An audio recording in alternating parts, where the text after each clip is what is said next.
What the hell were you thinking taking her that way? The park is the other way. Annie wanted... What's this Annie wanted? I mean, Annie can't talk. She can't think. She can't... She can think. If you ever looked at her, you'd know. Please, she's all right. That's the main thing. Can't you just stop it? Oh, what? You know this? You know she's all right. Yeah, what if the damn dog was rabid? It wasn't. Mrs. Stanton told me. What? And you believe her? What, just like that? That woman's an idiot. A careless idiot. You know, anyone can say anything, sissy. You know, maybe someday you'll learn that anyone can say anything. I saw the dog tag, Daddy, all right? Why do you always treat me like a fool? Stop it, can't you? Both of you. She'll hear. Do you want to upset her? Oh, come on. I mean, give me a break. You know, you might as well talk about upsetting her.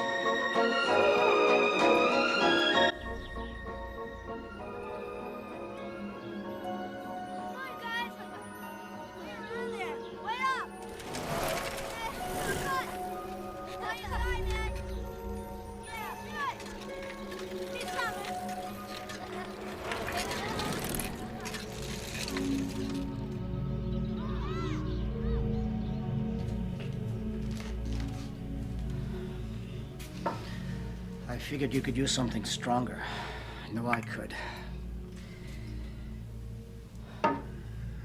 Down the hatch, come on. It's quick, isn't it? What they do. And it doesn't hurt them. It's quick. It doesn't hurt. They just go to sleep. Come on, drink your drink. You know as well as I do that Buddy never bit anybody before in his life. It was her. He sensed something in her.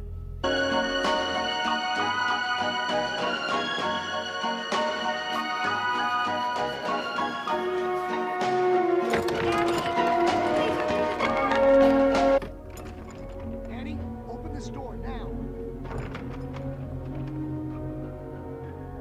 Drink your drink. It'll make you feel better. I'm telling you, there's something wrong with that little girl. And I don't just mean that she's autistic. Please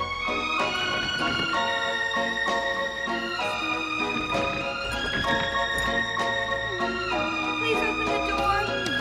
Annie, turn the music down. Somebody will call the damn cops. There's something about her that's wrong.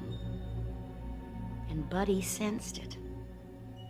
Dogs know. Oh, you bet. Did you hear that? Music. Someone has it really cranked out there.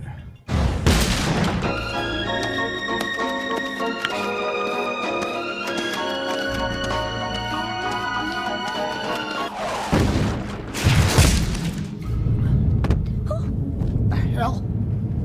It's an earthquake. It's not coming from the ground, it's...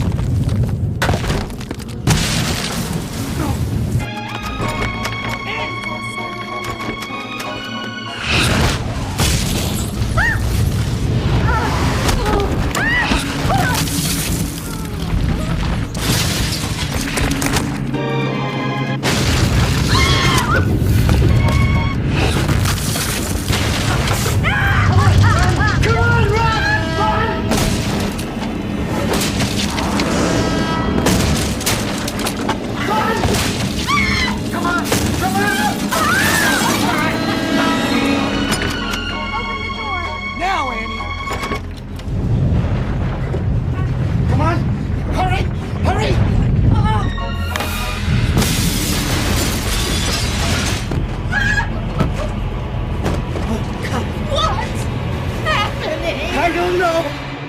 Annie, let us in. Annie! Annie, please, open the door.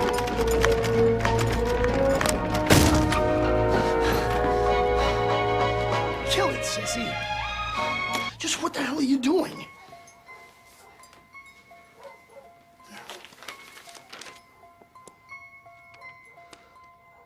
Sister, look at this.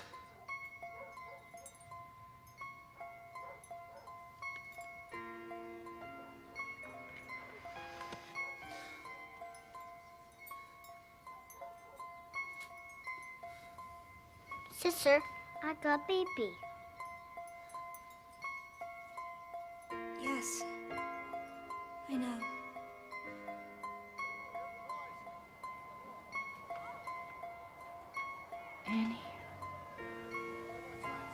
What have you done?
And that concludes this year's coursework in the psychology of the unseen world.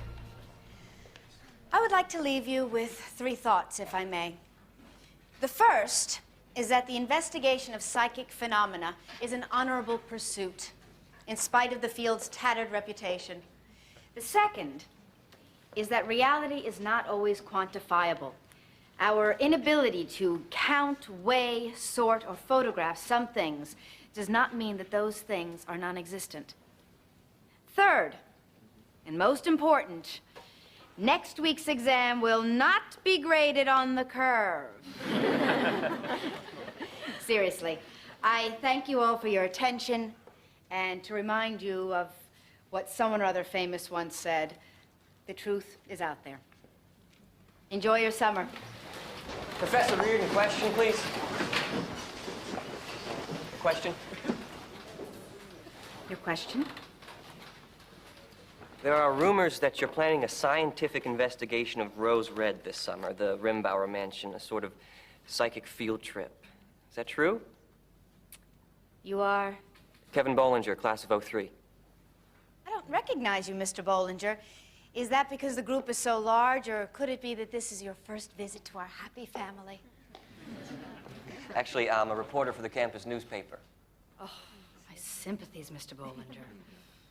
Well, is it true, Professor Reardon? And if it is, are you planning on using departmental funds or college general funds to finance your latest spook hunt? As any regular attendee of these classes will tell you, Mr. Bollinger, I am extremely interested in Rose Red. Talk about it all the time. Have a picture of it on my office wall, not to mention one of Ellen Rimbauer. But as Professor Miller can tell you, I have filed no request for either general funds or money from the department to underwrite what you term a spook hunt. If you feel like asking him to confirm that, he's right up there. A question of mine, Mr. Bollinger. Did Professor Miller perhaps suggest you stop by my class to pose your question instead of dropping by my office like a normal reporter? Never mind, Mr. Bollinger. Let's consider the issue closed, shall we? But you never answered my question. Thank you, ladies and gentlemen. Exam next Tuesday at 2 o'clock. I'll see you then.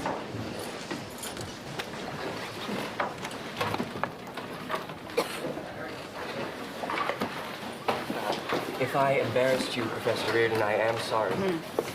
Don't believe it, Mr. Bollinger. Carl Miller stuck a key in your back and wound you up, and it was his intention that I be embarrassed. I know. Even if you're not planning on using college or departmental funds for your Rose Red expedition, won't you be using a lot of psychology department equipment, a lot of very expensive equipment? In fact, haven't you already entered into an agreement with Stephen Rimbauer, the last remaining family member? Good afternoon, Mr. Bollinger. Hi, Professor Reardon. Hello. Well, Joyce, we have to discuss this. I think not. Well, you're going to have to discuss it sooner or later. You know, speaking for the department, I think I can say our patience with your shenanigans has grown quite short. Spooks. Somebody call.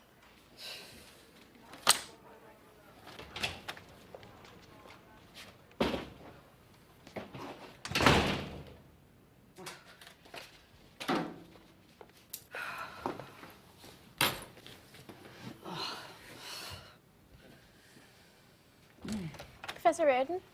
I saw you come and I was wondering if we could discuss my... Not now. My office hours are clearly posted. Can't you read? Oh, sorry. Wait, Miss Spruce, isn't it? Kathy Spruce, that's right.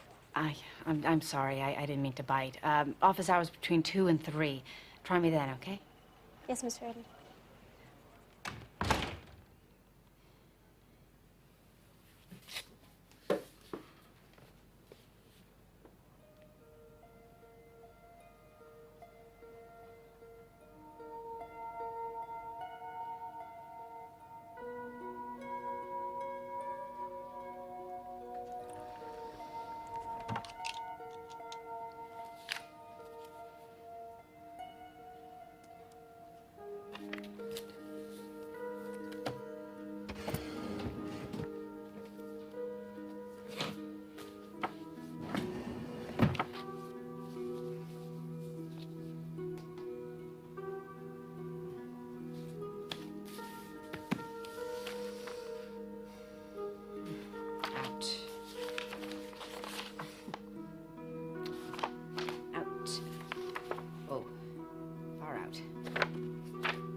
Waterman residence. Mr. Waterman, Joyce Reardon. Oh, hello, Miss Reardon. I've been meaning to call, but I've been, Joyce, please. I've been kind of busy. Well, I understand, but I'm finalizing my list of participants for my little Rose Red field trip, and I'd really like you in. Have you thought about it? Rose Red is a dangerous place to conduct psychic experiments, Miss Reardon. Joyce, as I'm sure you must be aware. Well, with all due respect, Emery, Rose Red is a dead cell. I'm sure it is. If you're not psychic. Well, I'm sorry you feel that way. I'll just let you get back to what you're doing, shall I, and move on to the next name on my list? I doubt there are that many. Not postcognates of my caliber. You might be surprised. Good afternoon. Wait. I didn't say no, did I? Didn't you? No. 5,000 is a trifle low. If you were to be offering a bit more, say 7,500, for instance. Mr. Waterman. Emery, please. 5,000 is my first, last, and only offer. And a generous one, I think, considering the fact that there have been no phenomena in Rose Red for 5 years or more. Since they stopped the tours and took away the fresh meat. Isn't that what you mean? Forgive me, but I find that ridiculous. In any case, the funding for this expedition is coming out of my own pocket. And 5,000 is all I can afford, so what do you say, Emery? In or out? All right, I'm in. But I warn you, if you want a videotape debriefing afterward, I get extra. That's fine, Emery. Memorial Day weekend. Mark your calendar. You send me a check, Joyce, and I will. Good day. Pots.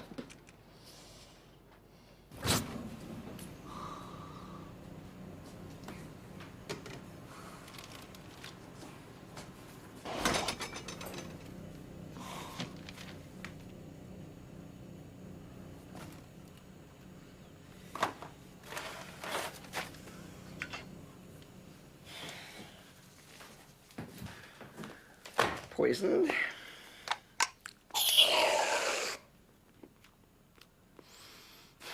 Just not.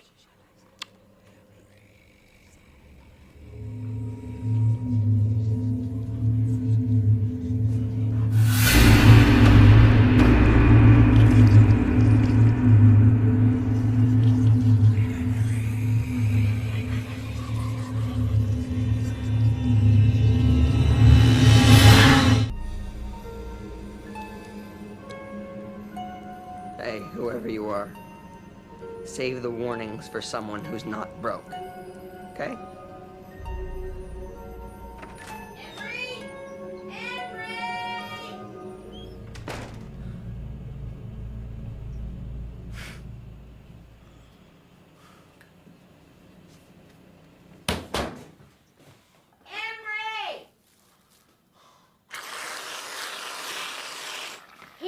are. There's some more bags out in the car.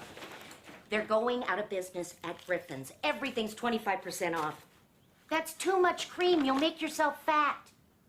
I beg your pardon? Fat-er. I'm already fat. Cream clogs up your arteries, Emmer. A little's okay, but that's too much. Get my things out of the car. I tell you, I made a killing. Mom, I was doing the bills just now. Well, what about the bills? A lot of them are past due. It's the credit cards, Mom. I'm very careful with the credit cards. I'm a very wise shopper. I'll get your stuff. Isn't this just the best bear? I'm gonna put him on the end of my bed with Hester and Fester. What rhymes with Hester and Fester, Emmy? Hester. The woman from the college who wants to investigate Rose Red called again. See, something always turns up. God provides. I've always said so. Rose Red's supposed to be dangerous. If you take the usual precautions, you'll be fine. And we'll pray, of course. Were you able to get her up to 75? No, she's financing the expedition herself. Or so she told you, and you believed her, of course. You want to call her back? I have the number. No, a deal's a deal. One of the few sensible things your father ever said. Did you tell her it would be extra for interviews after? Physicals, EKGs? Yes. And no x-rays. They give you cancer. Now, run along and get my bags. Then you can have your pie.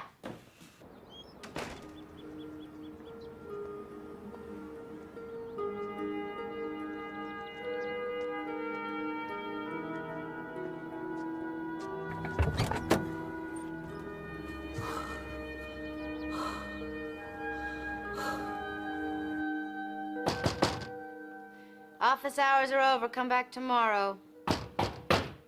I said office out. Extra credit, Miss Reardon. I'll do anything. Look good in a bathing suit, look great in one of those French maid's outfits. Come in, you idiot, and close the door. All right. Teach, you are looking good today. Oh. The idiot wants to know how you're doing. Well, I won't lie to you. It's been a tough day, but I have a call to make, a very important call. So, What, this is the Wheaton girl, the one you really want? Her sister. Now, look, if you can sit over there and keep quiet, you can stay, but if you feel an attack of monkey shines coming on, then just go. Get out now. You know, that's pretty tough talk, considering it's my old family homestead you want to go exploring in. But I'll be good, Dee. I swear. I won't do that. Sorry.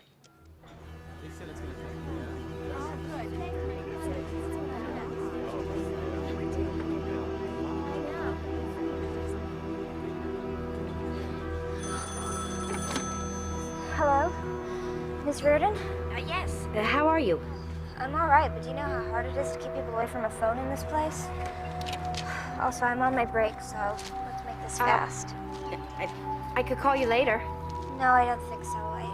I still live at home to be near Annie, and my father knows who you are and what you want. He doesn't approve. What are you saying? Annie won't take part?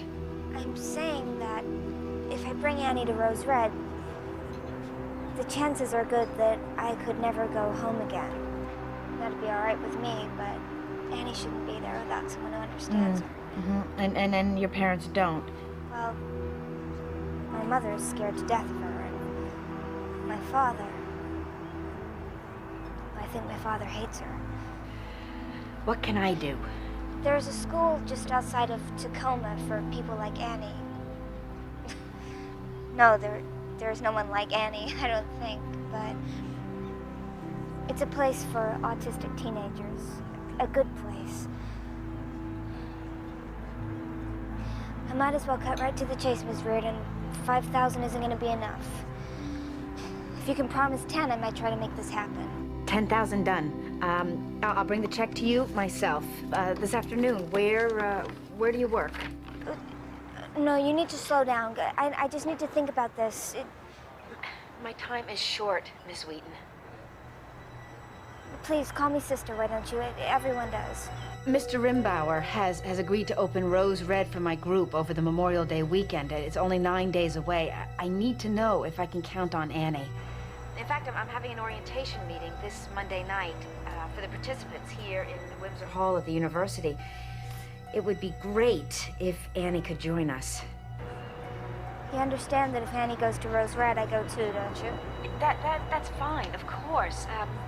When can I know, Ms. Wheaton? The sister. I might be able to scrape up as much as $12,000 if, that is, if you could make a solid commitment to the expedition right now. I can't do that. Goodbye, Ms. Reardon. Wait, when can I expect to hear from you? I'll be in touch. Wait, the orientation, Monday night? I don't know. I don't think so. $10,000, $12,000. You know, I'm starting to think I sold the old family homestead cheap. You didn't sell it. You're renting it for a single weekend. I've got to have her. I've got to have Annie Wheaton. Why? I've got the makings of a good group here, but they're candles. Annie Wheaton is a searchlight. If anyone can wake up Rose Red, she is the one.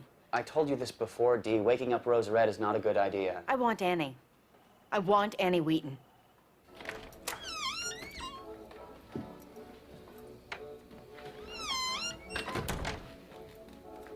Hello, dear. Hey, Mom. Hi, Dad. Long day, you look tired. I'll microwave you a TV dinner. Oh, no, it's okay. I had something to eat at the restaurant before. Is Annie okay? Annie's fine. Yeah, wearing out her ears again. Not to mention ours. If it isn't a summer place, it's that other crap. Pennsylvania 6-9000 in the mood. Same two over and over all afternoon long. Guess she just likes it. Yeah, I know that. I just can't figure out why.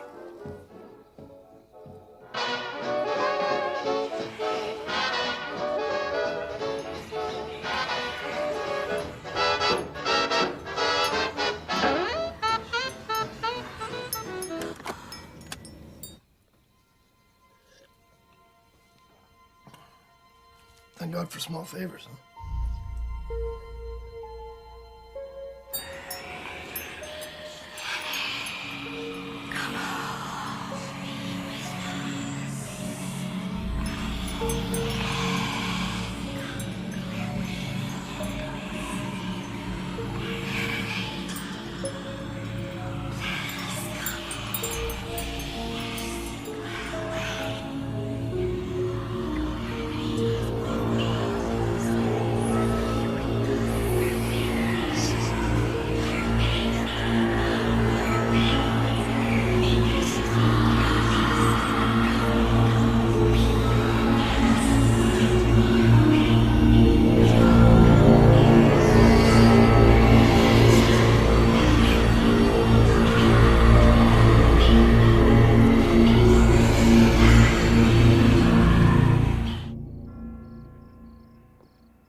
Despite what some people may think, psychic powers, telepathy, telekinesis, precognition, all the rest, have no moral gradient.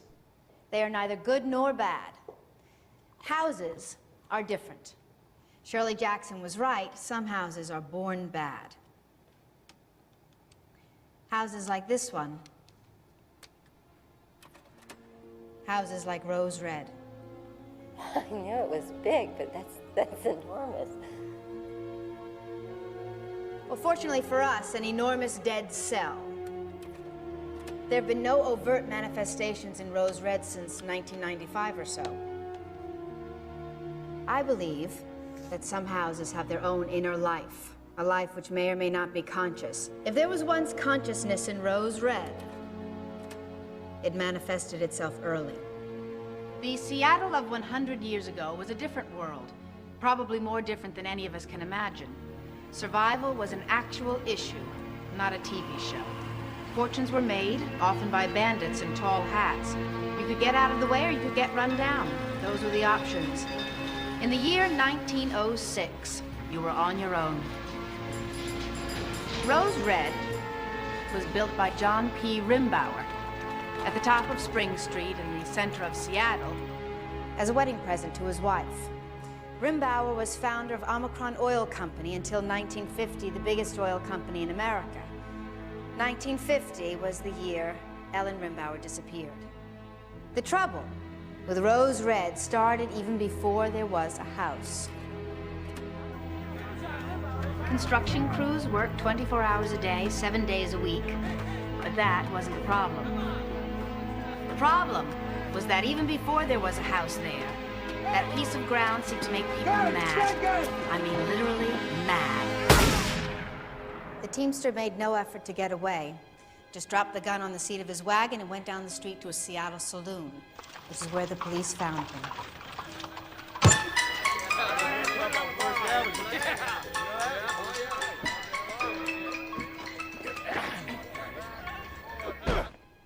Teamster's name was Harry Corbin. When he was tried, he claimed he remembered nothing from breakfast that morning till the time when he woke up in a jail cell with a knot behind his ear. The judge didn't believe him, and neither did the jury. He got 25 years. I think Harry Corbin may have been Rose Red's first victim, first male victim. There has always been a difference between the way Rose Red treats the ladies and the gentlemen. What do you mean, exactly? In time, Nick, all in good time. John Rimbauer and Ellen Gilchrist were married on November 12th, 1907. He was 40, she was 20. By the day they said their I-do's, Rose Red had been under construction for a year. And already, there had been 3 deaths, in addition to the murder of Rimbauer's first foreman. Pick it up!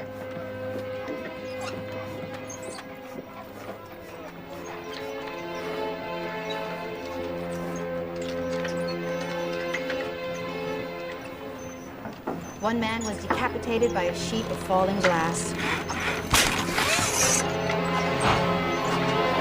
Another fell from a scaffold and broke his neck. And the third choked to death on a piece of apple. This is the way Rose Red looked when it was completed in 1909. And in case your memory needs refreshing, this is the way it looks today. It's as if it metastasized. Rose Red has how many rooms? I don't think anyone really knows. You could count on Monday and call it 74. You could come back on Friday and come up with 87 or 97. That's impossible, isn't it? That's Rose Red, sweetheart. How many people have actually disappeared then, Miss Red? And surely there must be an accurate account of them. 23 since the end of the First World War. You'll forgive me if I say I find that almost impossible to believe. Of course you do. Anyone would. But I assure you it is true. 5 men and 18 women. Rose Red has always been particularly fond of the ladies. Please, please, remember, we are speaking of a house which has fallen dormant. Better be, because $5,000 isn't enough if it isn't. Well, when was the last disappearance? 1972, almost 30 years ago. And as I said before, there have been no observable phenomena since... Who was it? The last one? Pam. Pam, we've got a lot of ground to cover here. I hardly think we need to focus on... A woman on the Historical Society's annual tour. She was with the group when they went upstairs.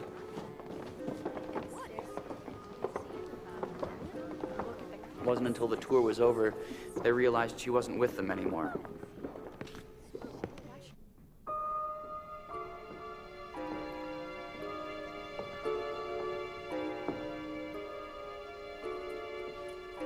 What's that? They didn't find her, but they did find her purse. Finished? Yeah. Thank you. The lady's name was Liza Albert, and since her disappearance, the house has been closed to tours. With no psychic energy for the house to feed on, it seems to have fallen into a sleep, then a coma, and now... It's a dead cell. Exactly. I wouldn't bet on that if I were you. Rose Red wasn't finished by the time John and Ellen got married, but they were in no hurry to set up housekeeping. They passed the time with an enormous leisurely honeymoon. They were gone a year. They circled the globe on liners like this one, the Ocean Star. John Rimbauer's favorite part of the grand tour was Africa. Ellen didn't enjoy it quite as much. In fact, she nearly died.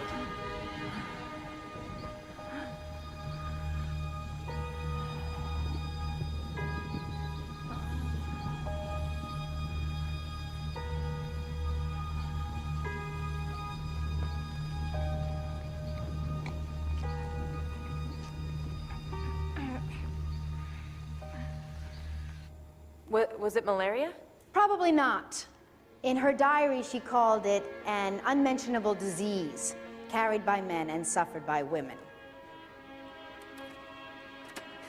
Doesn't exactly look prostrate with worry, does he? But with or without him, Ellen recovered, and when she and John finally took up residence in Rose Red, she was pregnant. January 1909, that would have been. John thought the house was finished.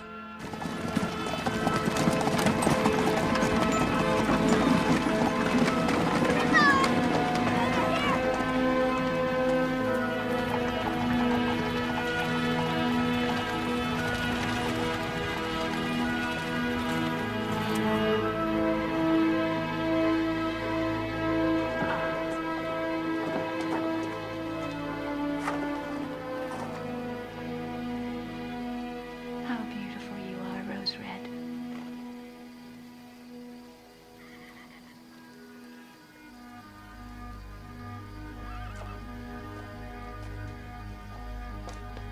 What he didn't know is that the house would never be done.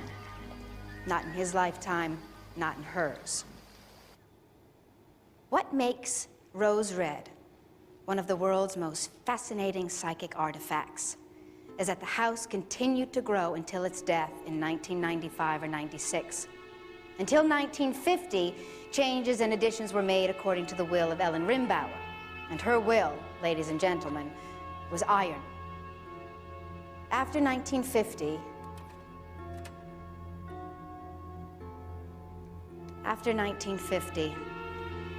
Rose Red grew on its own.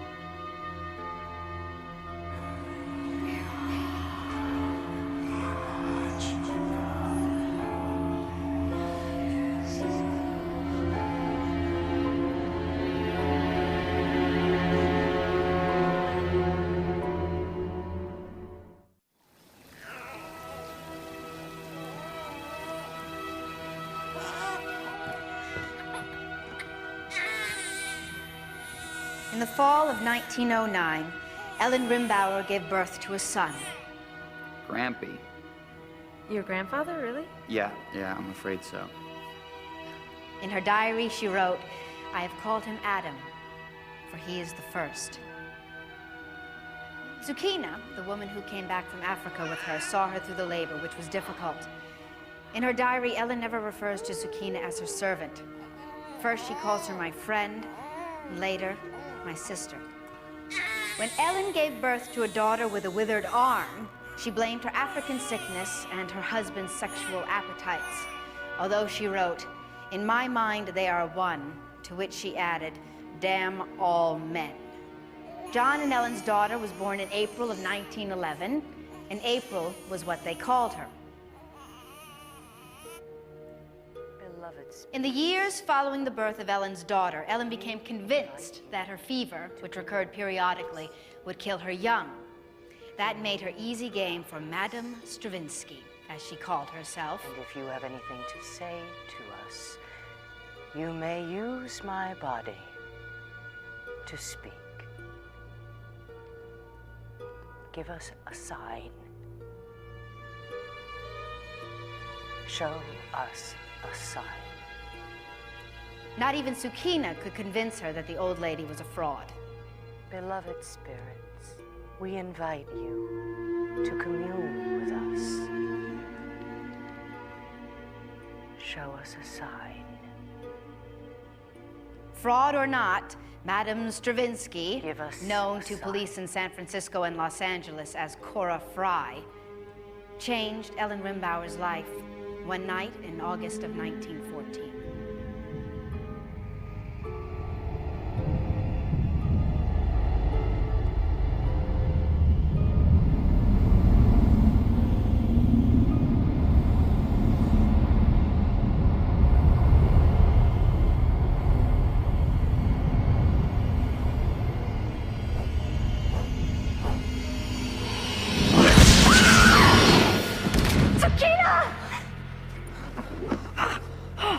You must build.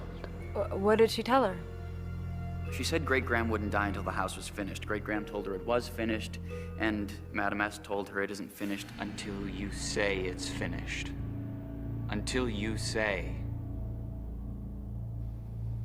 Ellen took it seriously. Probably she was right to. Everything else aside, she never had another attack of her African fever. Oh, he was psychosomatic in the first place. Probably just PMS, right, Em? I wouldn't be at all surprised. A new wing, the first of many, started going up the next week. What did her husband have to say about that? Nothing. She gave him a son in 1909, a daughter in 1911. The girl had a withered arm, true, but the son was fine and well, and it was the son John Rimbauer cared about. In his mind, I'd say Ellen had fulfilled her function and could pretty much do as she liked. Would you agree? Yes. Besides, he had affairs of his own to tend to.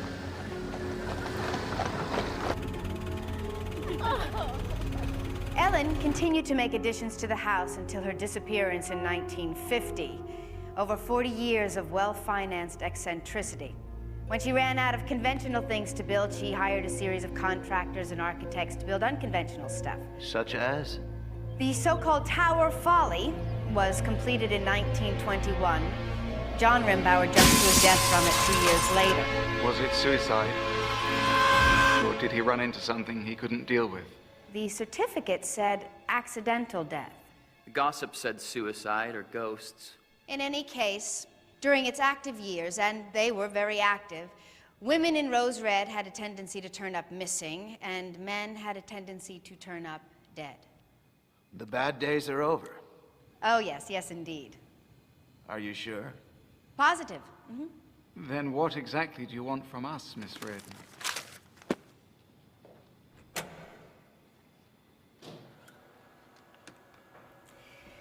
First off, let's all get on a first-name basis, shall we? That'll make things a little less difficult. This can be a difficult field. People either don't understand our goals or refuse to credit our findings. Some people are actively cruel. And Research goals? yes. My research goals specify measurable psychic phenomena. Hard data, in other words, telemetry readouts, and anomalous energy levels, primarily. I want readouts that even the most stupid, sarcastic, obtuse member of this so-called scientific department will have to accept. And if I get a little crazy on the subject from time to time, please forgive me. I put in a lot of long days. If Rose Red is a dead cell, how much proof can you expect to find there? If you apply electricity to the muscles in the leg of a dead frog, the muscles will contract hours after the frog has died. You people are my psychic equivalent of electricity. My goal is modest. A single twitch. One single twitch. If I get it, my reputation will be secure for the rest of my life. More importantly, together we can help legitimize a branch of psychology which has been treated as a poor relation for far too long. What are you doing here, Mr. Rimbauer? What are your special talents? Just protecting the family interests. I've promised the eminent professor one good shot at the old family mansion, and then the developers await. Techstar condominiums, the future. You're gonna let him tear it down? It's a piece of history. Well, history don't pay no rent, and the kid is broke. Hardly the most noble of motives. Are we the team? The whole team? She hopes not. Beg pardon? I was hoping for one more, but that's starting to look iffy. If I have to make do with you five, then I'll count myself lucky. I'll see you this coming Friday at 2 p.m. sharp, and I'm sure it will be a Memorial Day weekend to remember. And now if you could all please come here and join me. I'd like to close with a circle.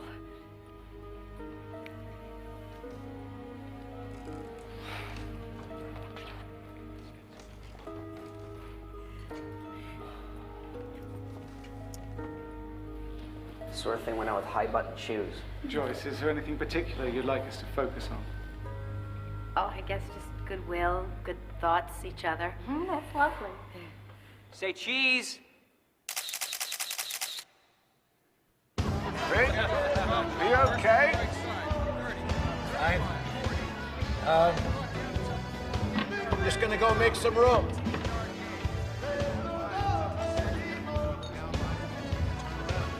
He looks a bit gray about the gills. No. Well, maybe half a glass, but no more.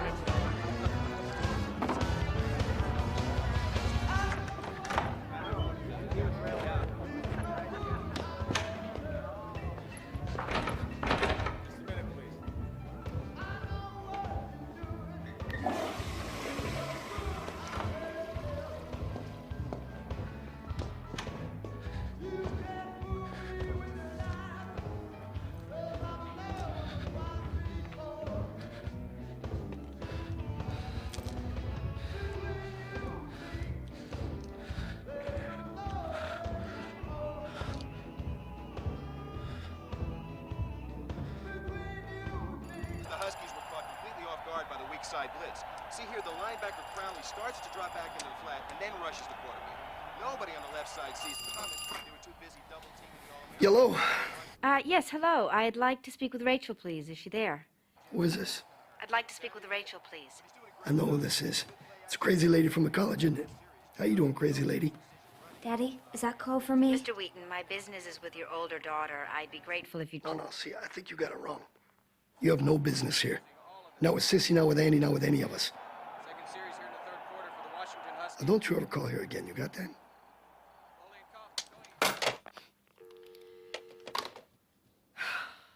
Daddy, that was my call. No, that was just some crazy lady. No, that was my call, and you have no rights. Yeah, I do. As long as you live in my house and you eat my food, I do. Stop it, both of you. I know what the crazy lady wants. Just like I know that you've been talking to her behind my back. And let me tell you this, Annie's not going anywhere near Rose Red. Mama? She doesn't say, I say. Mama, why'd you help me once? Please, just this once, will you please speak up? I've told you 1,000 times I won't take sides between you and your father. Mama. What about Annie's side, the GAT school? What planet are you living on? What, you gonna put her in the GAT school with $5,000? Professor Reardon has already promised 12. I knew she was a crazy lady. What's your excuse? 20 grand's what it would take. 20 grand at least. A year. Rose Red is famous. Something happens while we're there. It could be worth a fortune to Annie. You're sure? You know, I can just see her on Geraldo, huh? Hi, I'm A. Wheaton. I'm gonna tell folks all about a haunted house. Stop it, don't you mock her. I am saving her from crazy lady number 1 and crazy lady number 2. Now that is it, sister. When this case is closed, I don't want to hear any more about it.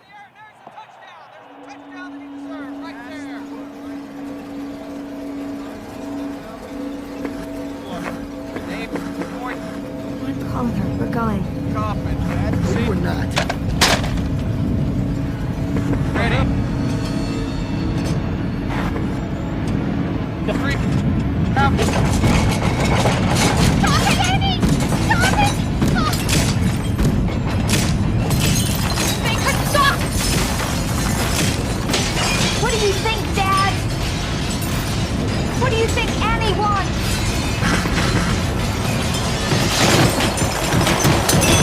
Stop it, Annie! George! Get her stop! For God's sake, George! Please, George! Make her stop!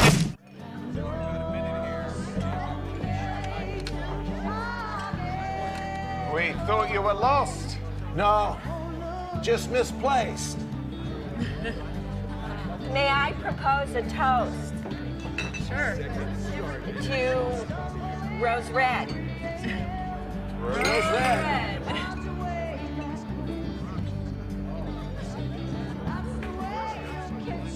Joyce, she's looking, still hoping for one more.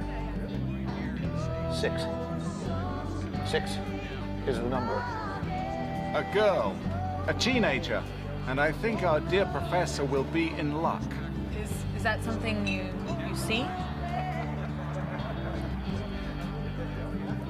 What's your special trick, Pam? I'm what psychic journals call a touch know. It doesn't always work, but sometimes when I handle things, I see stuff or get feelings. Of course, a lot of times there's nothing. What about you, Fig? Two people, mid-20s. She's in a blue dress. He's in jeans. He's blonde, over golded. He's got a case of Roman hands and Russian fingers. What in the world are you talking? Go outside. You wanna? Dress chic, n'est-ce pas? You're precognitive. I can tell a hawk from a handsaw when the wind's in the northwest. What about you, Kathy? Oh, I'm an automatic rider. A Ouija board. Yes. Well, but I don't like the Ouija board. The channel's too wide, and sometimes what comes through is very unpleasant. This is better. Sometimes it's precog, sometimes it's astral. Mostly it's just people to people. Someone concentrate hard. You, Pam. Oh, okay. Let's see. Okay.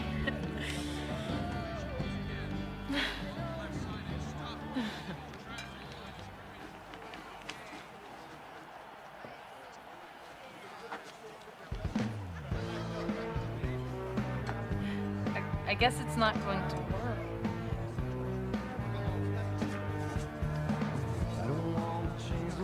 Steve?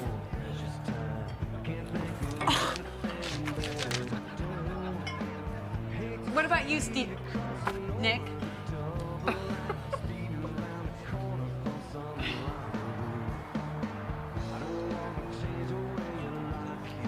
He calls her D. Now, why does he do that, I wonder? Nick? Oh, I do a little of this, a little of that. You know, sometimes I get lucky and things turn out all right. What about our new friend, Emery? What do we know about him? Your friend, not mine. I think Emery is chiefly post-cognitive. He sees the past. Not the most comfortable of talents. Here's to good thoughts, goodwill. Good thoughts, goodwill.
Why are you here? Where are you from? When are you from? Is it rose red?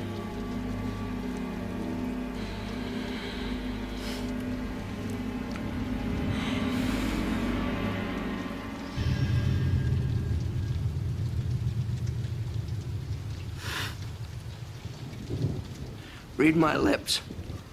Save the warnings for someone who's not broke. Okay?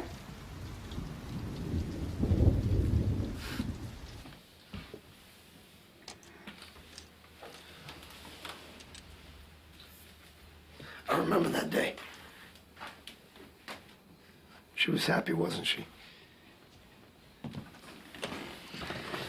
We all were. Oh, man. Would you look at this? Huh? Yes, those were the days, huh? Ignorance is bliss. Daddy, what Annie is isn't anyone's fault. It's not hers, it's not mine, it's not yours. I know that. But you're too busy thinking about what you want for Annie to think about what she can do. I mean, have you forgotten what happened after she got bit by the Stanton's dog? How the stones came down? Or what she did to those pipes?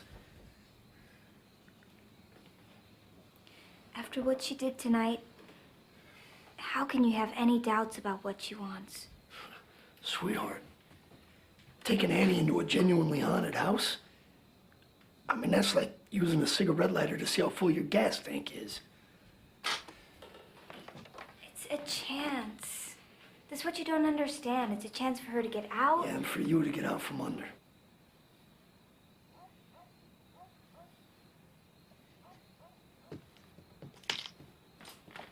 I just want what's best for Annie. I know, Sissy, but you don't know what that is. Believe me.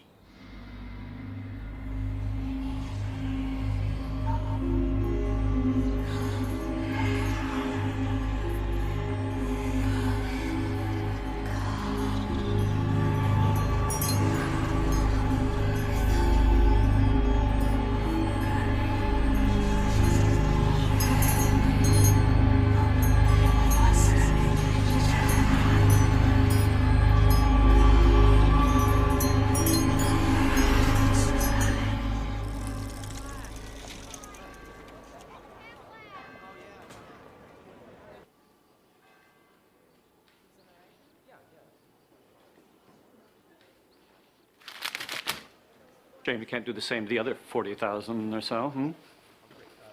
People read it today and line their kitty litter boxes with it tomorrow. I think they'll remember the photo. Some will very likely take it out for inspection the next time a university bond issue comes up before the voters. See, a photo like this could put 100 worthwhile programs to beggary, but what do you care? Do you have a point, Carl? If so, please get to it. I have a lot to do. Crystals to polish? Ouija's to wax?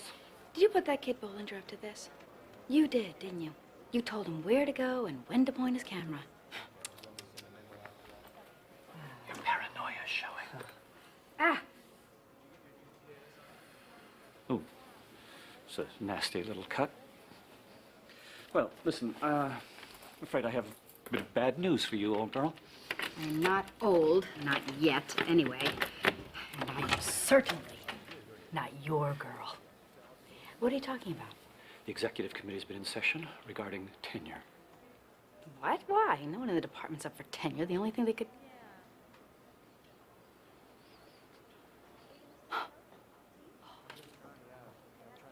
You really are a bastard. No. The committee voted 5-2 to revoke your tenure. We tried to contact you so you could attend the meeting. You'll find a message on your machine if you just check. I mean, actually, I'm surprised the spirits didn't tell you. See, the general consensus is it's time to stop the silliness. I will fight you every step of the process. Of course you, and you'll lose. Your days of haunting the Windsor Psychology Department, to coin a phrase, are not quite over, but I'm happy to say they're numbered. When I come back from Rose Red with proof, you will... Oh, this is the rallying cry of crackpots and deluded religionists since the Stone Age. The proof is out there. This is sad, really. You used to be a respected writer and lecturer in the field of child psychology, but then you got bitten by this virus. It is a legitimate field of psychological investigation. Crap. It's sleaze. It's a spit in the eye of rational thought. But the good news is that Rose Red will be your last goose chase as a member of this faculty. You're an idiot and you're blind.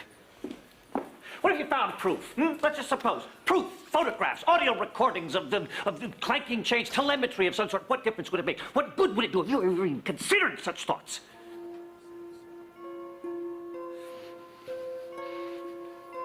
I feel remarkably well today, Carl, in spite of all your crap. See, this is the world we live in and experience with our 5 senses. Skin, smooth and rational. Every cause has its effect, and every effect can be predicted with the right database at hand. But there's a world under that world, Carl. Blood under the skin. That's what rationalistic asses like you never see. It's a world that's liquid instead of solid, hot instead of just warm. It is a world full of mysteries. You don't like it, do you? No. So don't give me your bull about bond issues and busted programs. You're afraid of what's under the skin. But I'm not. Do you hear me, Carl? I'm not. If you've given me something... Oh, yeah, that's what it comes down to, doesn't it? The bottom line, you're afraid of catching something. Go on, get out of here. Go wash your face, and then you can trot on down to the infirmary and get an AIDS test. When this semester's over, you're done here. You hear me? You're done here. When you finish teaching, I'm going to see to it. You're crazy. You're totally insane. Good day, old boy.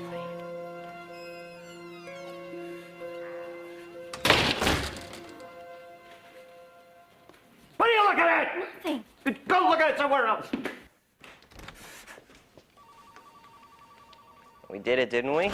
We really nailed her. What's on your face? Never mind. Never mind. We have a great deal to talk about, young man. The story's not over? It's just beginning. It's just beginning.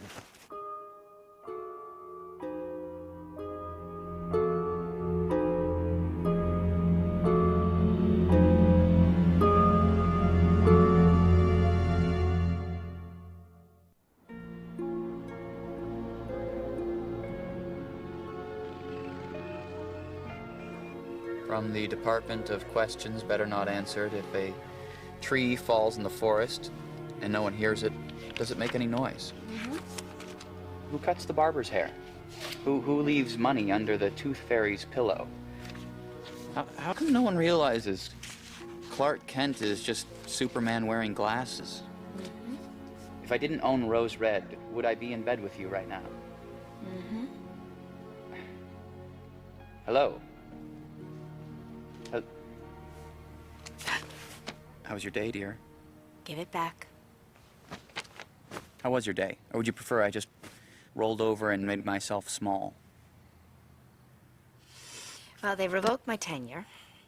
Carl Miller dropped by the office to give me the news himself. Wait, can they do that? Maybe. Probably.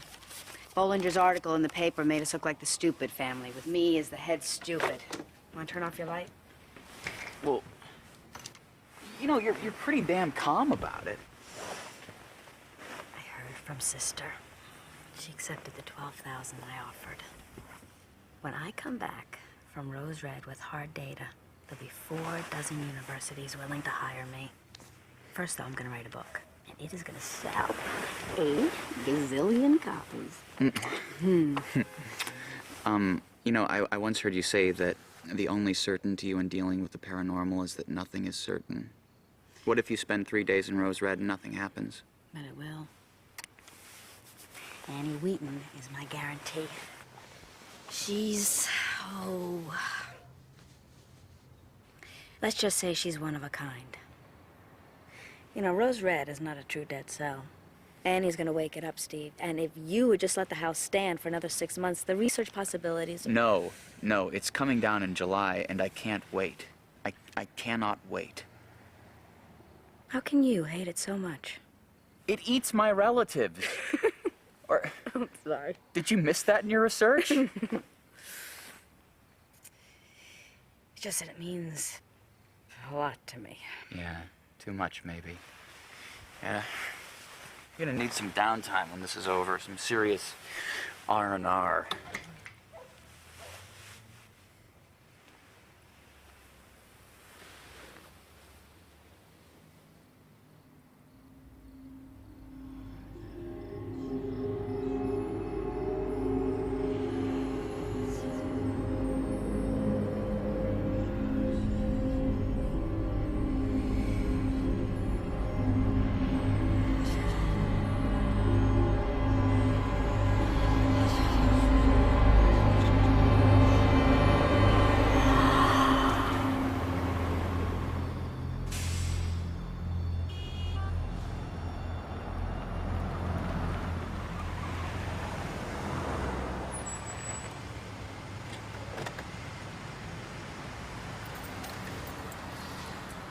Well, you have the cell phone. Right here. And you got plenty of film. Of course, I have plenty of film, but I don't know if this is such a good idea. Oh, don't tell me you're afraid. No, of course I'm not afraid. It's just big. What if I get lost?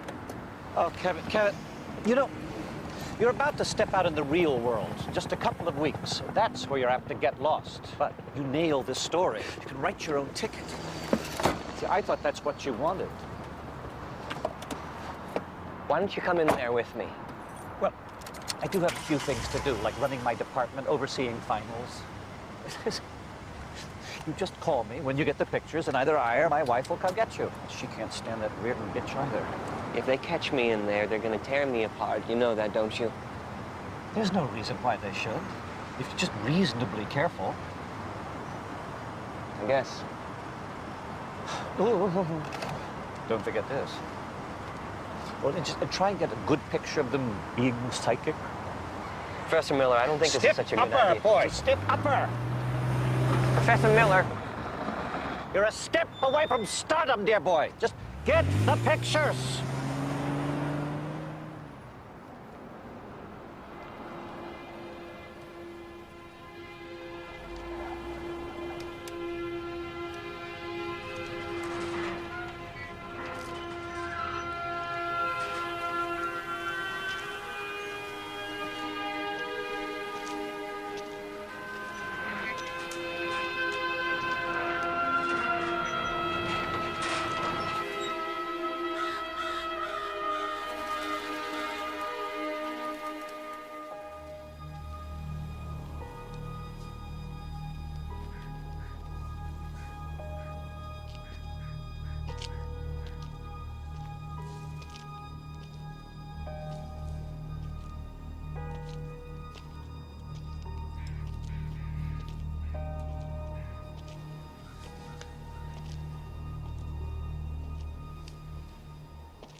Solarium, kitchen, tool shed, back door, front door. Oh, hey, I thought this house was empty. You would be Mr. Bollinger, I believe. The reporter. Yeah, I'm Bollinger, but how did you know? Come in, sir. You're expected.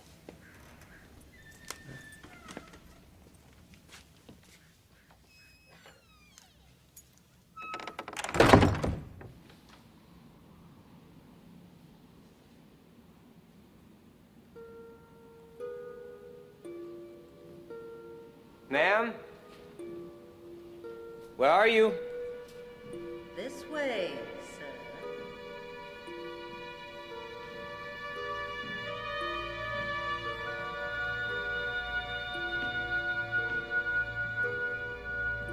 Hello?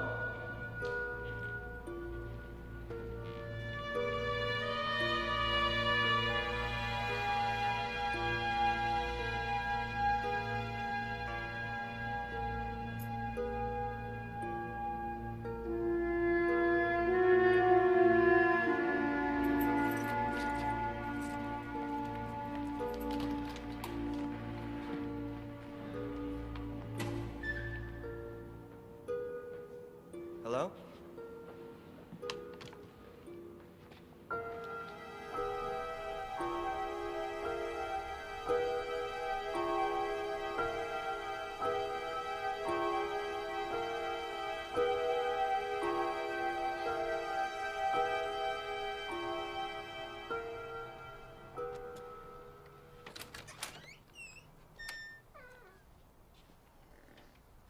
Ma'am, I seem to have lost you.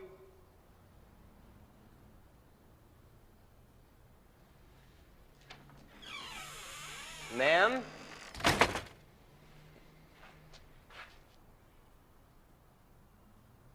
Is anybody here?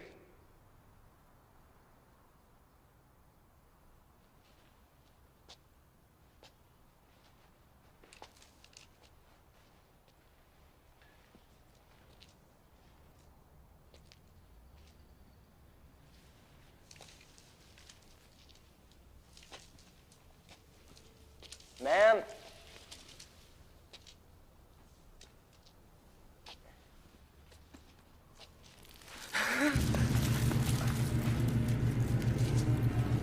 Screw this.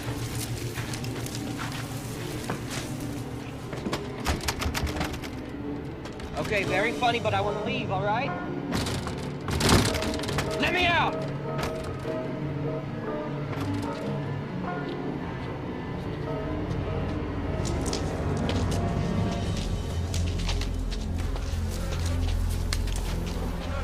Hey, I could use a little help in here. I'm in the greenhouse.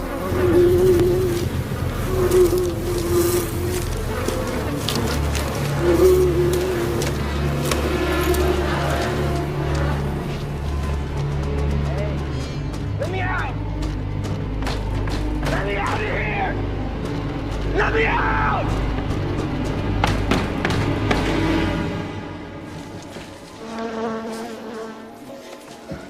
I'm out of here. Come on.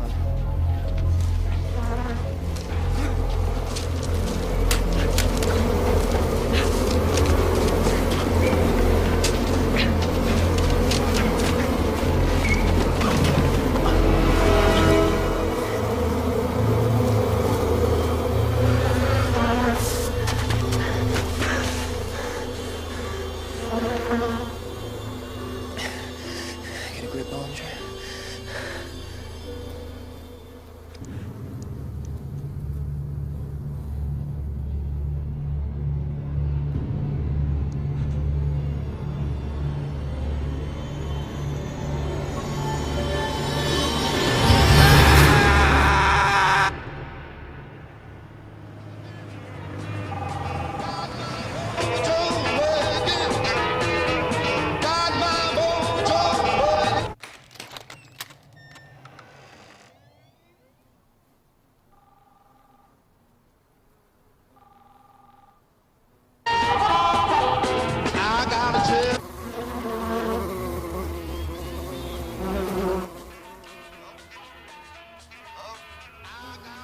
Who's this?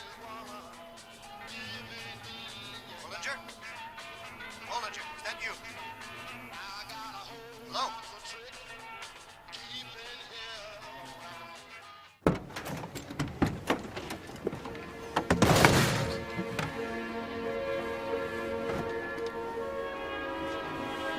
Hey, they'll be here. Come on.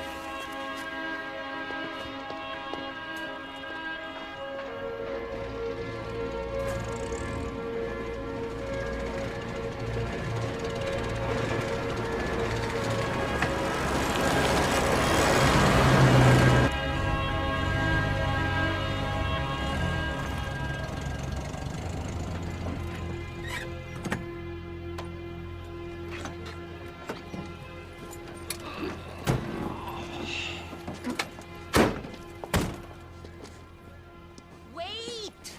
Don't make me chase you, Emmy. I'm okay. Oh, yes, you're always okay. Now listen to me.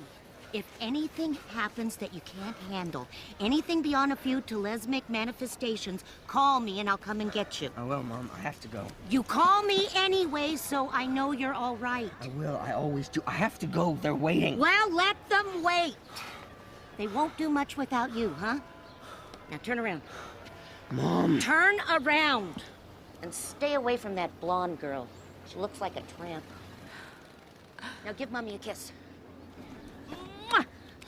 Oh, you're all over lipstick. Fix yourself.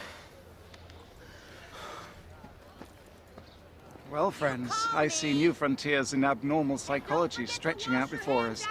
How exciting. Especially if you move your bowels. Gosh, the day before summer camp must have been a busy time in the Waterman household. Shut up. Off to the house on Haunted Hill, I see. Oh, and with about $100,000 worth of department equipment, I guess. I've got all the proper paperwork if you want to see it signed in all the proper places. Oh, signed by Rogers. When I was on vacation, he was acting in my stead. It's very clever of you. Is there a point to any of this? Oh, I'm just trying to be pleasant. If you'll excuse us, Professor Miller, we're in a bit of a hurry. Oh, yes, of course. Places to go. Ghosts to bust. Isn't that right, Mr. Rimbauer?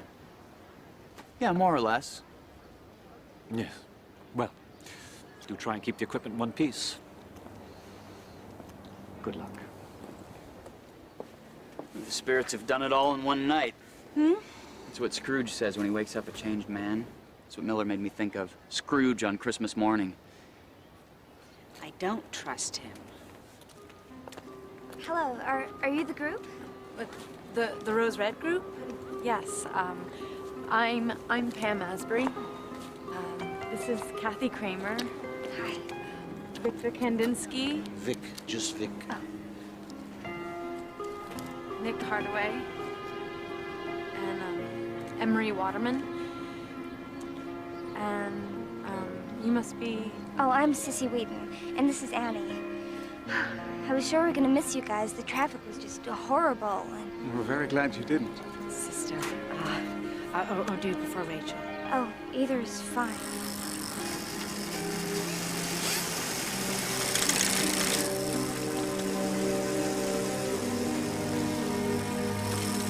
Oh, stop it, Annie. Just quit it.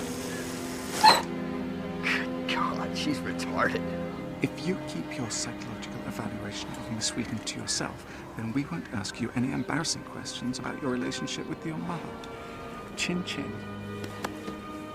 Folks, I think we're ready.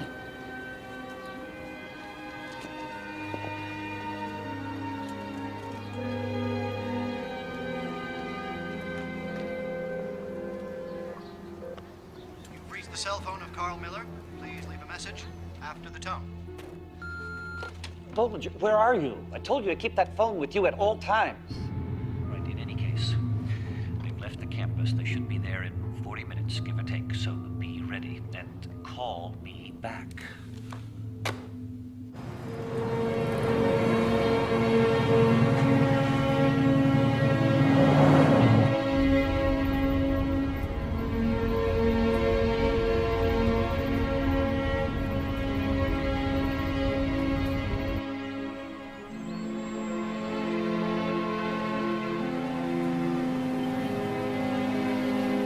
There she is.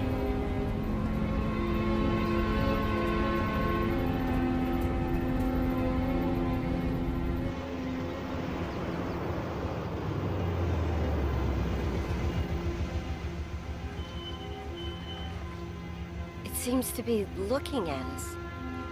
It is, Kathy. It is.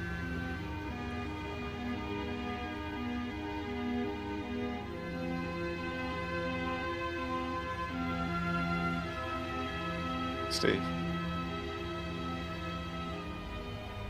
Mommy? Where are you?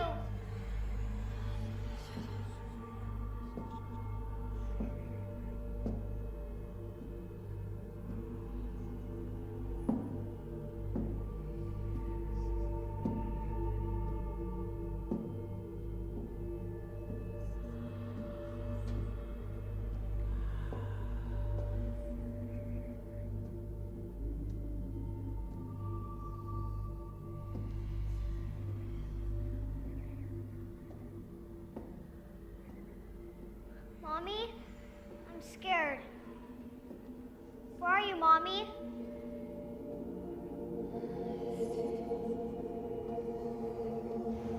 Steve. Steve, you okay? Huh? Yeah, sure, fine.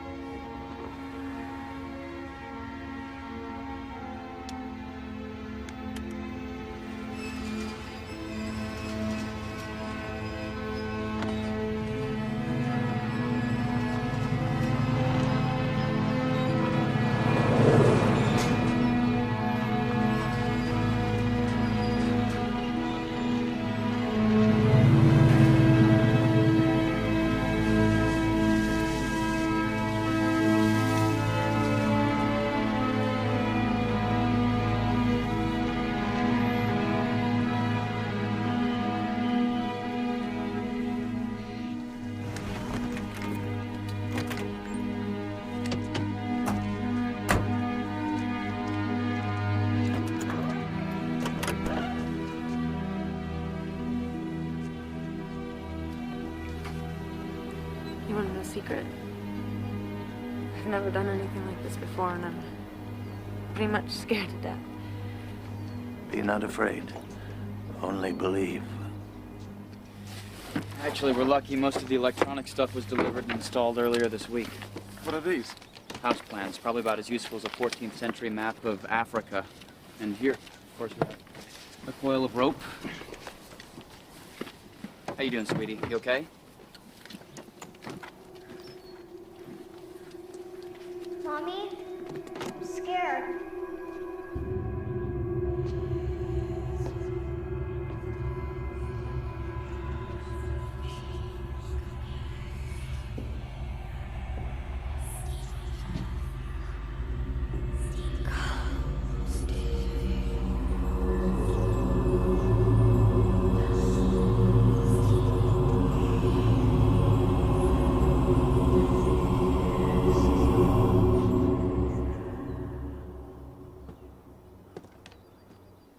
What is it?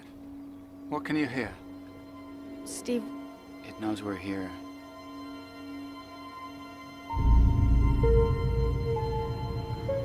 It wants us here.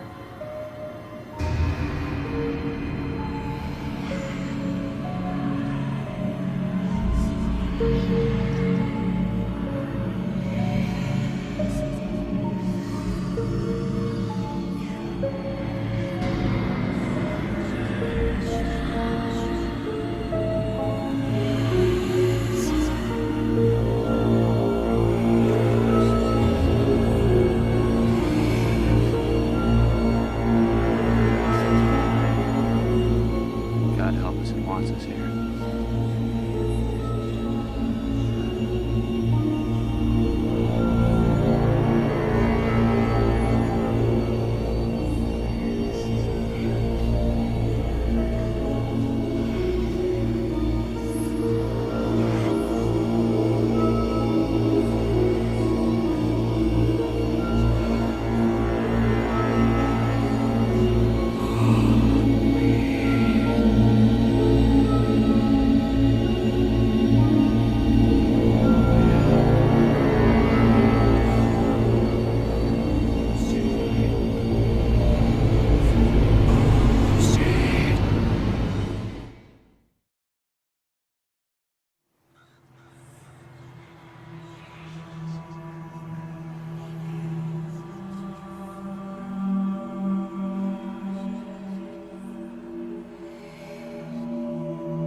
Houses are alive. This is something we know. News from our nerve endings.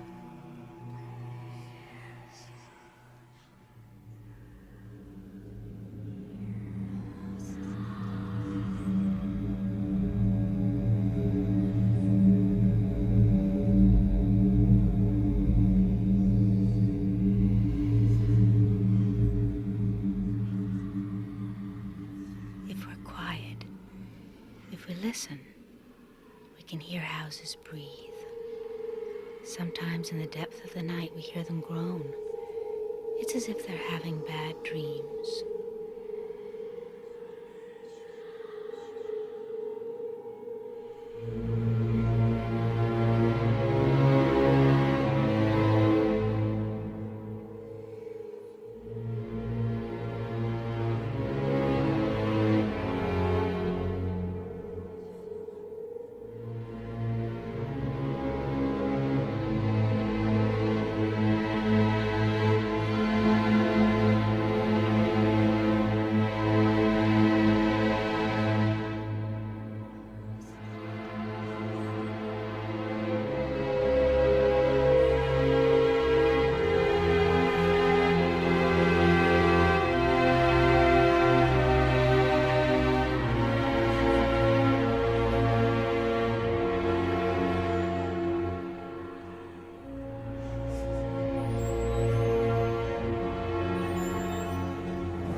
good house cradles and comforts. Bad one fills us with instinctive unease. Bad houses hate our warmth, our humanness. That blind hate of our humanity is what we mean when we use the word haunted. Steve? Are you all right? Yeah. It stopped. I heard it too, but it stopped. What? What did you hear?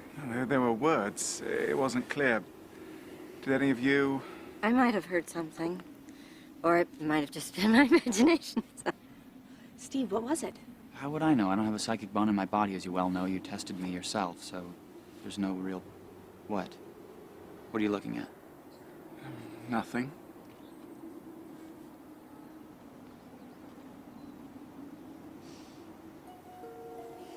Pam! Can you come here?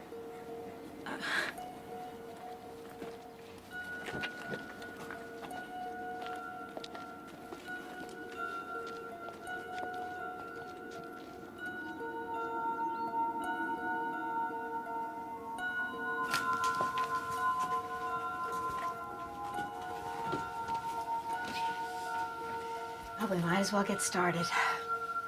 Will you, All right.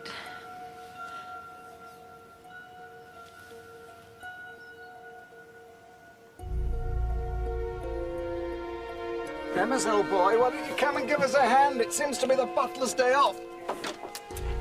Don't call me that. Come on. For $5,000, you can at least carry a couple of boxes, can't you? I'm not being paid for my services as a porter.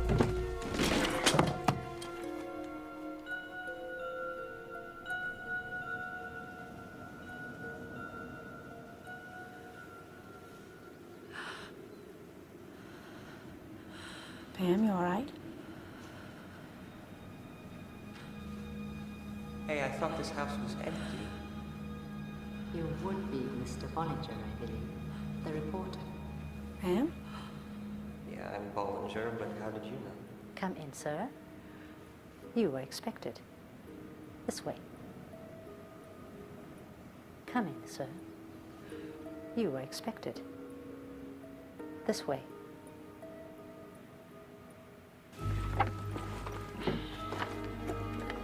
How old were you when you got lost in there?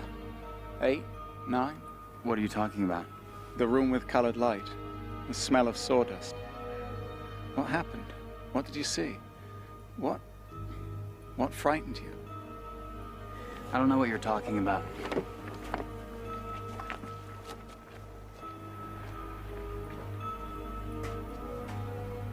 You know, don't you? But you're not saying.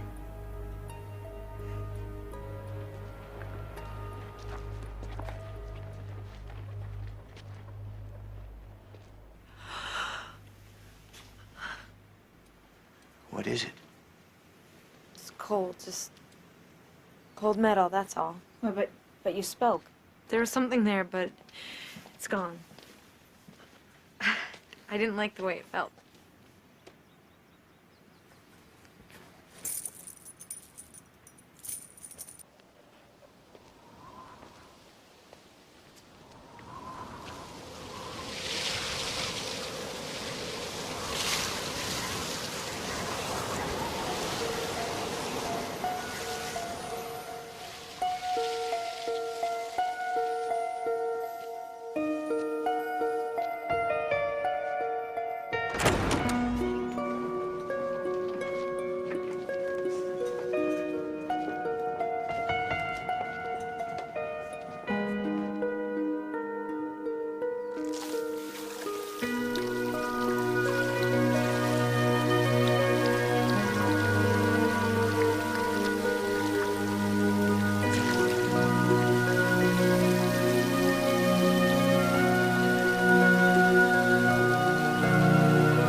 caretaker must have left it there after he let in the guys who brought the equipment. You'll miss it. Not after the summer. Come September, there won't be a gate to open.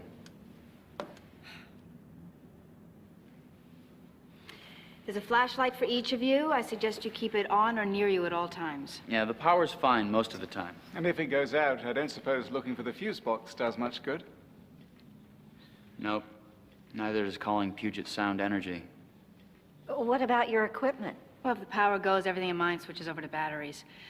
I think we better get started.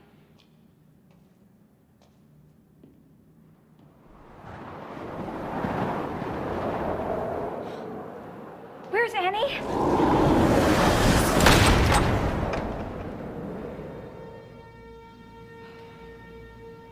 She's wonderful.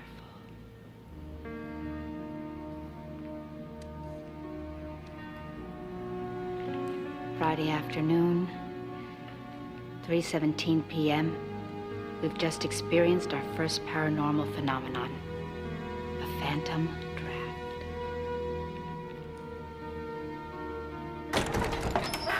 The only thing I insist on is that you don't go off exploring on your own. The geography of Rose Red can seem unstable. Well, maybe we should double up on sleeping arrangements. I don't mind sharing with Kathy, or the three of us could go in together like summer camp. I'll sleep with Emery, and after midnight we'll raid the fridge, won't we, Em? No, the bedrooms are perfectly safe. The important thing is not to go off wandering. I think you'll find this interesting. Wow. You could make Thanksgiving dinner for 100 people in here. Maybe after the place was fumigated. You're such a charmer. Was I talking to you? Ellen Rimbauer called this the health room. We call it a solarium. A railroad executive named George Meader, friend and drinking buddy of John Rimbauer, died in here just after the end of the First World War. According to a doctor, he was stung by a bee. Died of an extreme allergic reaction.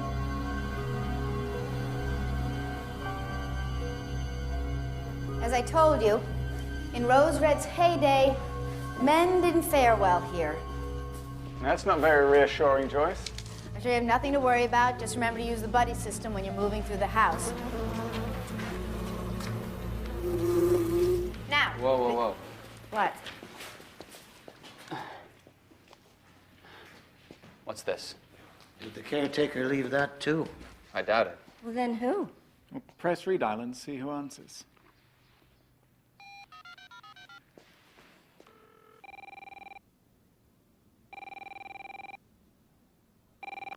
Hello?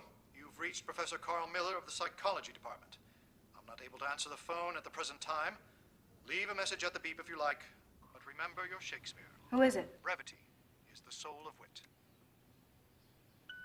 Hello, Professor Miller. This is Joyce Reardon's friend, Stephen Rimbauer. We seem to have found a piece of your property here in Rose Red. I'm fairly sure you didn't drop it yourself, since we saw you only an hour ago, but I've got a good idea who did. The guy who wrote the newspaper story, am I right? Now, trespassing isn't a very serious crime, and abetting a trespasser is probably even less serious, but I think your dignity is going to take a hit at the very least. Guess who's going to be the cover boy on next week's newspaper? You have a nice day. Bravo, Steve. Bravo. You can't be certain that that is Professor Miller's cell phone. Oh, of course it is. If you want proof, dial some of the numbers in memory. I bet one of them is that son of a bitch Bollinger. If the reporter had the phone, where's the reporter? Maybe the house ate him. Isn't that what it's supposed to do? Eat people? Probably something frightened him, the sort of thing neither he nor Professor Miller believes in, and he just ran off. Perhaps he's still in the house. Well, if he is, then we'll find him. Come on, folks, let's... Joyce, are you sure we shouldn't, notify somebody? Why should we? If Bollinger's here, he's trespassing, just like Steve said. And if we call the cops, then we're apt to find ourselves with half a dozen police tromping through the house and roiling up the atmosphere, and then he'll win. That pig Miller will win in spite of everything, and I can't have it. Okay? I just won't. I can't. I won't. It's okay. He doesn't get to win. And if we find Bollinger, we can give him a cup of tea and a good spanking and send him on his way. Sounds good to me. Yeah, me too. On with the show? On with the show.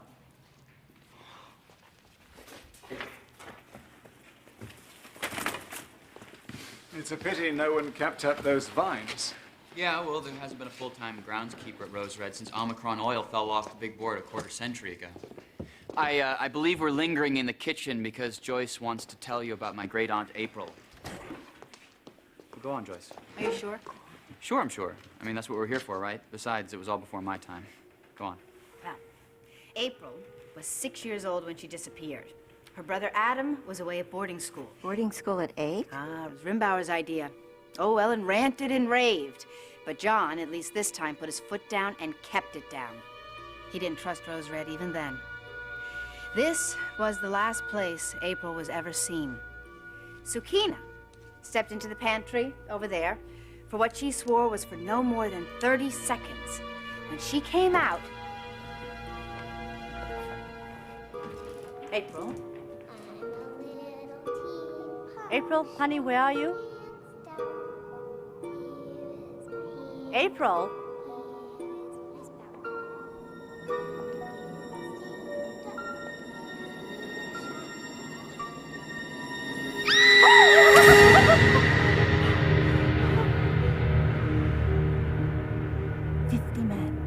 searched the house and grounds. They found nothing. Not so much as a lock of hair or a thread from her dress. Great-grandfather was convinced Sukina had something to do with it, so he had her taken downtown.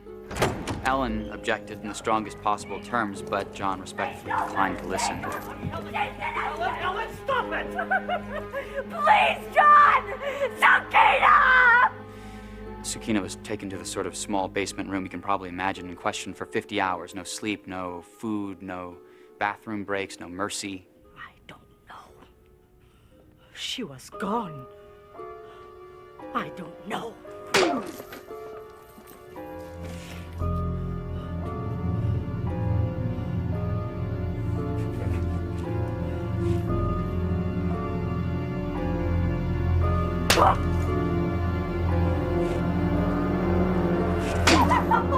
In the end, she convinced them that she didn't know anything about April's disappearance, but it cost her. I mean, it cost her 3 teeth, a broken nose, and a broken wrist.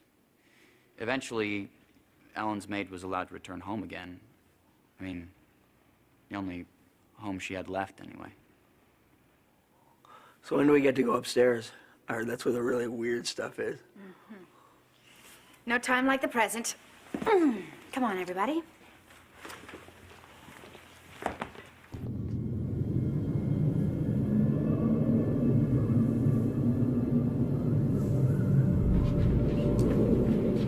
I didn't notice that one before.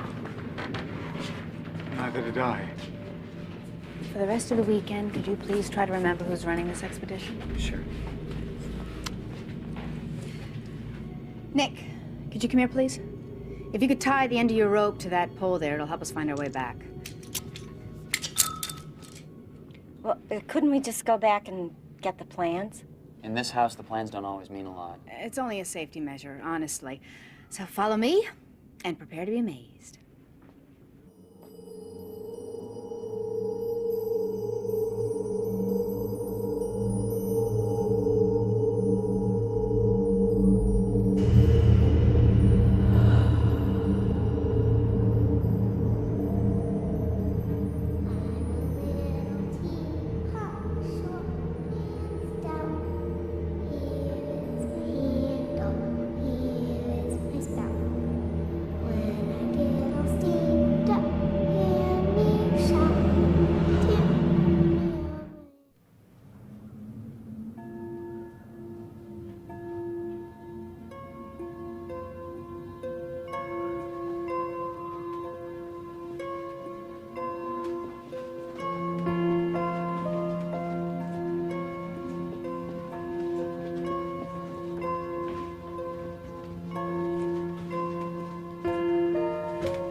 Ellen called this the perspective hallway. It was her first major addition, and no architect designed it either. She made it up herself? Way to go, Ellen. but she didn't. Then who?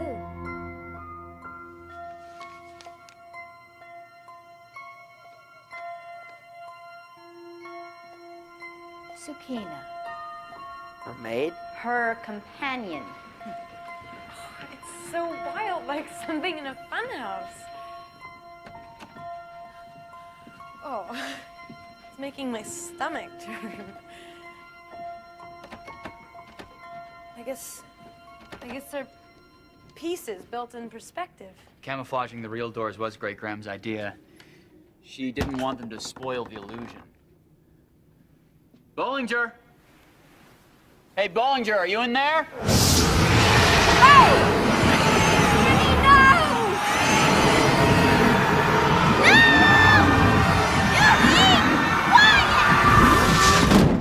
You wanted this place to wake up. I'd say you've been successful in that regard. Who screamed? No Does she ever get assertive, or does she always waffle like that? It was the house. She doesn't talk much, but Sukina was the what she first says person she to hear means. Rose Red scream shortly after April disappeared. Yeah, I'll In say. the mid-60s, a team of scientists, one of them a geologist, spent some time investigating Rose Red and heard the house scream several times. They recorded a couple of them, actually, although on tape they don't sound very impressive. What did they conclude? That they were hearing the sound of underground water. Huh. Perhaps amplified by the old water drainage pipes that run under this part of Seattle. Underground water. People faced with these sort of phenomena tend to protect their belief systems ferociously. This hallway was the last place Ellen Rimbauer was ever seen, you know. They moved in on January 15th, 1909. Ellen marked the occasion each January 15th by wearing the same white dress she wore on the day they arrived. For many of those years, Ellen threw a party on January 15th, and everybody who was anybody showed up. Politicians, hoodlums, sports players, stars. And when the actress disappeared, the party stopped. Well, finish telling us about old Mrs. Rimbauer. She disappeared on January 15th, 1950. She was 70. A maid saw her and wished her good evening, and she swept by as if she didn't even hear her. And that was the last anyone ever saw of her. Come on, lots more to see.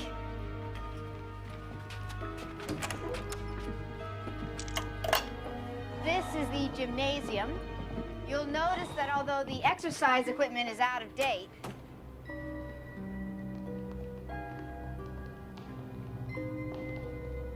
This room demands a particular form of exercise. It's the mirror library. It's not in the plans, but I remember seeing it as a little boy. I was afraid to go in because I thought I'd fall. They're not in the plans? How can they not be in the plans? There's a camera.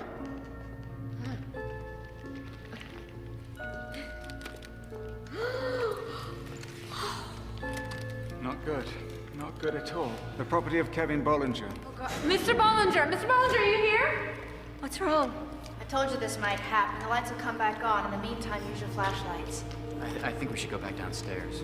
Nonsense. Oh my, look.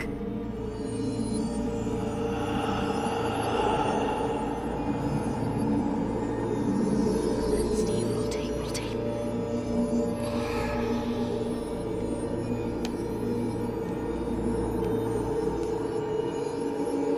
Annie, no.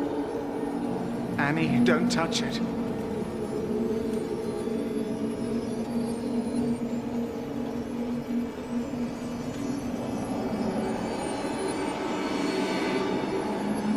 Annie, no!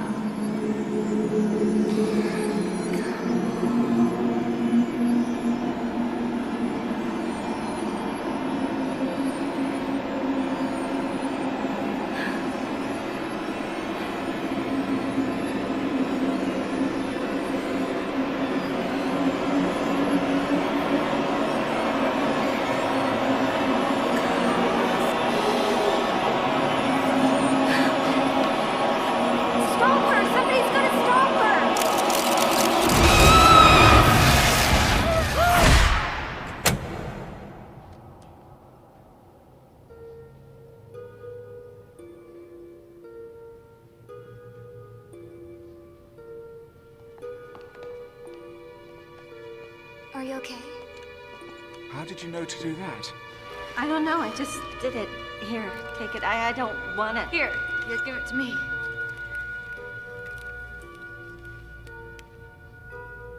Try and get some pictures. Good pictures of them being psychic. What's that supposed to mean? I don't know. I think it's somebody talking to Bollinger. I bet I know who. Is Bollinger alive? Can you tell? He was when he dropped this camera, and beyond that, I don't know. I think we ought to get out of here, Joyce, really. Okay, folks, let's head back downstairs. Break time. Thank God.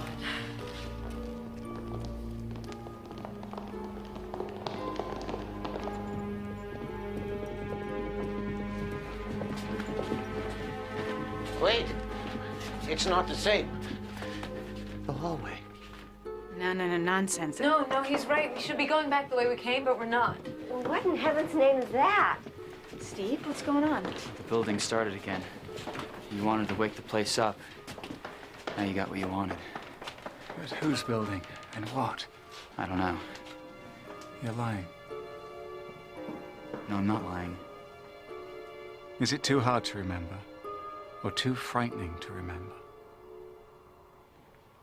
It's gone. Stopped. Then I suggest we go downstairs before it starts again.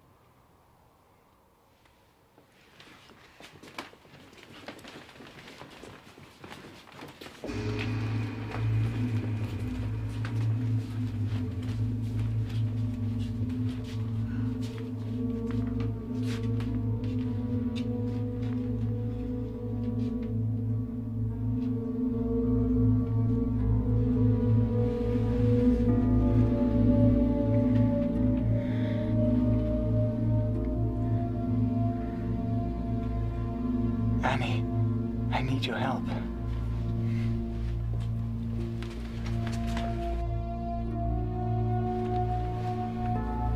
Now put your hand here. Now push from here.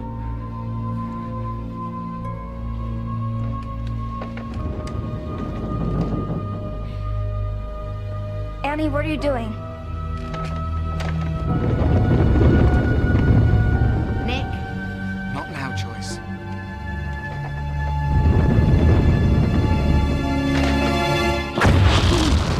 Annie!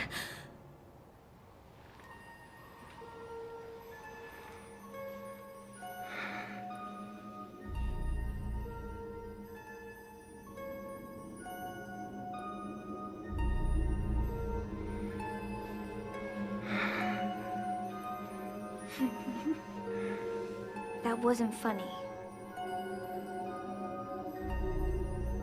Okay, I know another way down from here, and there might be something worth seeing along the way. Are you sure you know the way? Yes.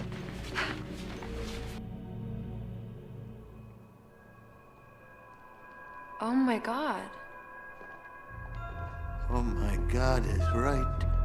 More camouflage doors, Stevie. Great Gran was never above using a good trick twice. This was her little joke on her husband's business life. Did he get it? I doubt it. I don't even really get it. Here's the real door right here. Just press right there.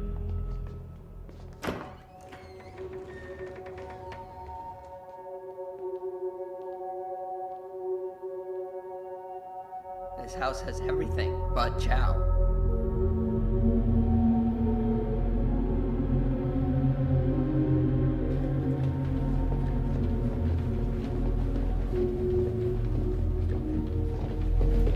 Joyce, it's this way.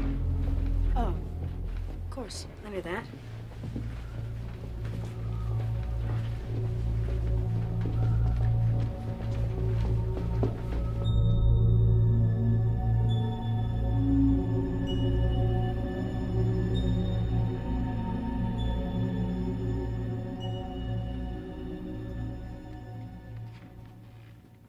Better, Emery? Well, nothing, I guess. Too much mayo in the crab meat. What do you want, big boy? Bare-breasted nymphs to kneel at your feet and offer you delicacies from silver platters. You stop it right now. Stop harassing me. There's a difference between joking and harassing. Did you never learn that? I learned plenty in high school, believe me, from guys like him. And you. Come on, give it a rest. Emery, I may be able to provide you with something you like better in a little while. Tell us about the actress, Joyce. I've always been a sucker for celebrities. Well, that's her. On Ellen's Wall of Fame.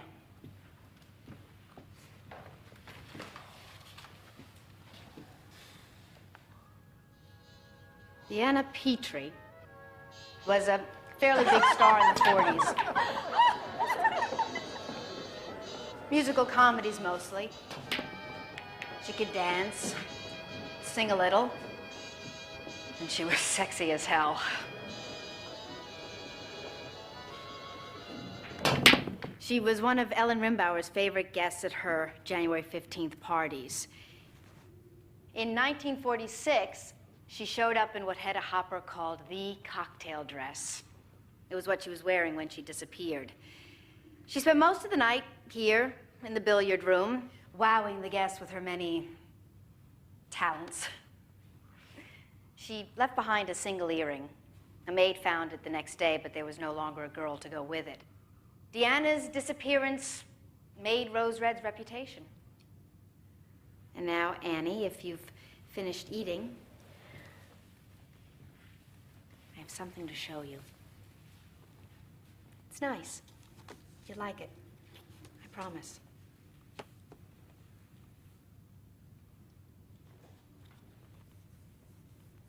It's okay.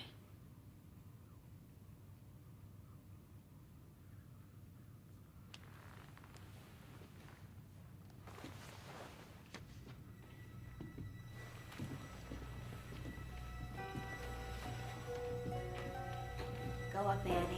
Go up and see what you find. It's not dangerous, is it? No, not a bit. Go on, Annie.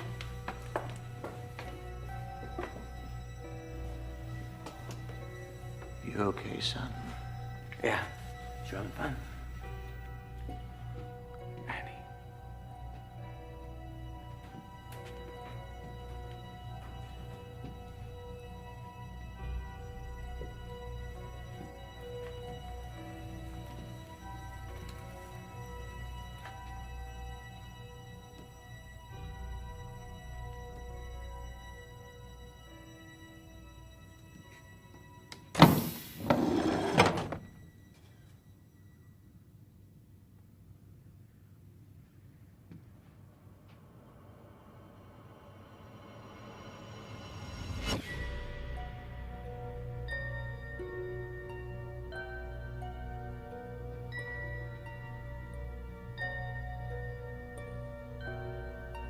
What in the world is it? Whatever it is, she likes it.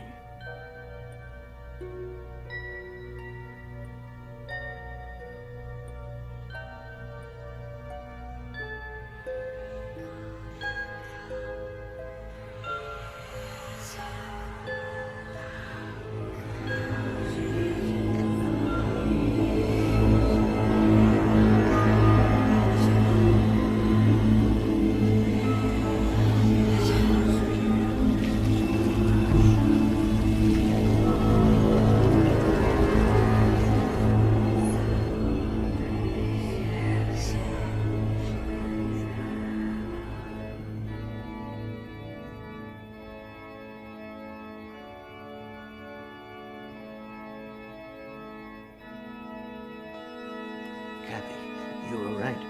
Revelation 12.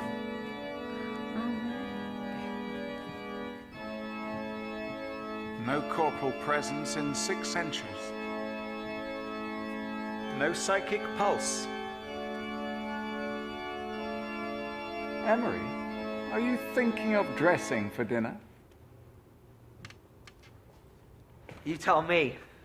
Read my mind.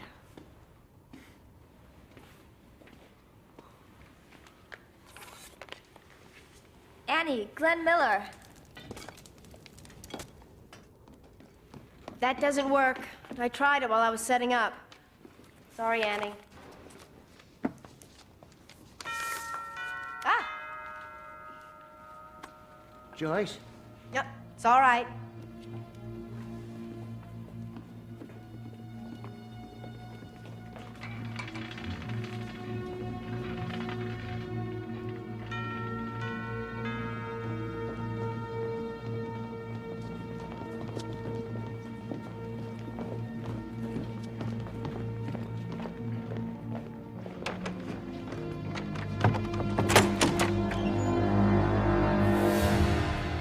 got 3 unloaded for Reardon, large, with 2 6-packs of soda. Yep, thank you. I told you there might be something you'd like better. Loaded. Excellent.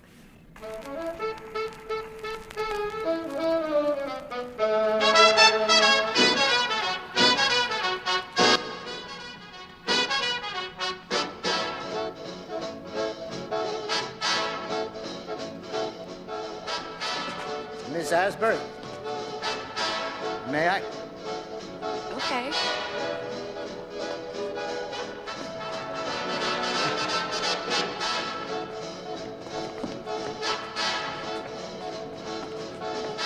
Do this often? Every chance we get. How much?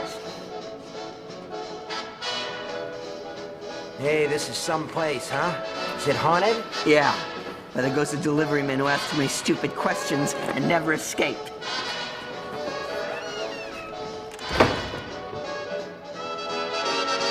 This is unbelievable. What are you doing to me? She's terrific.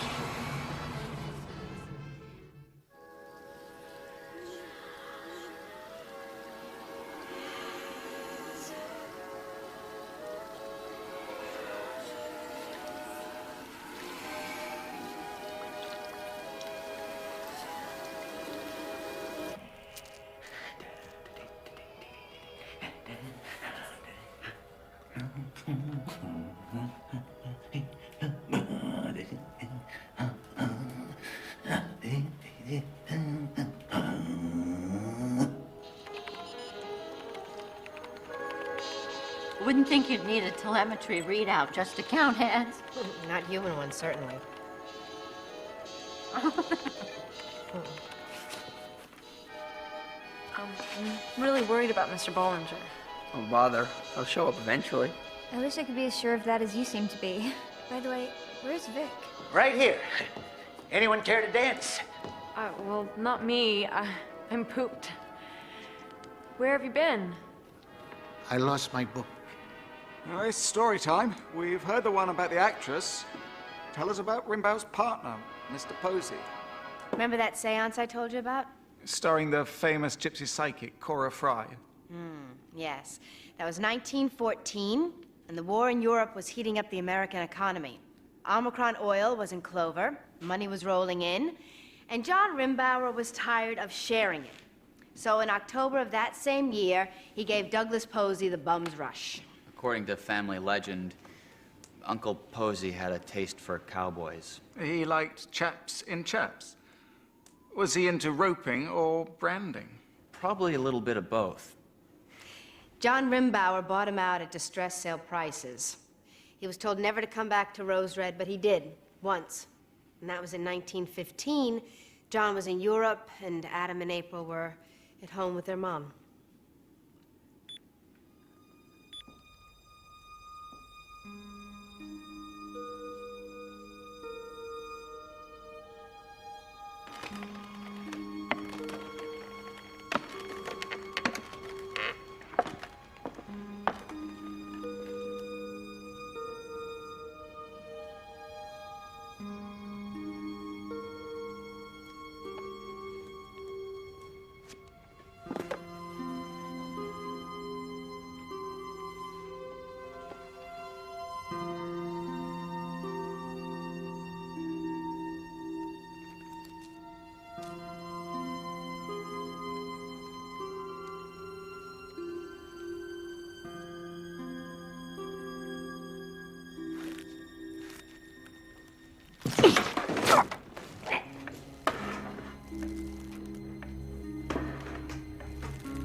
Granddad never forgot Posey tossing him that Tom Mix hat of his.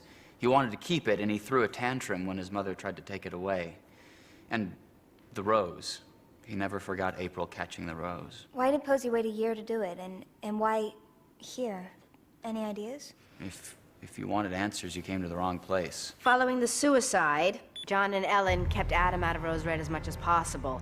And as I told you, he was at boarding school when his sister disappeared. He knew damn well that something was very wrong here, even then. The male descendants in the Rimbauer line have mostly stayed clear of the family manse. I wasn't here more than half a dozen times as a kid. I got off on my own just once. I was 8. Wait, I thought your father... No, my father hated this place. He was afraid of it, but it was my mother who brought me. I forgot until today. Blocked it out, I suppose. Nick reminded me. She probably couldn't find a babysitter. What was she looking for? Antiques, loot. I think she was drunk. That's my memory of it, but she so often was in those days.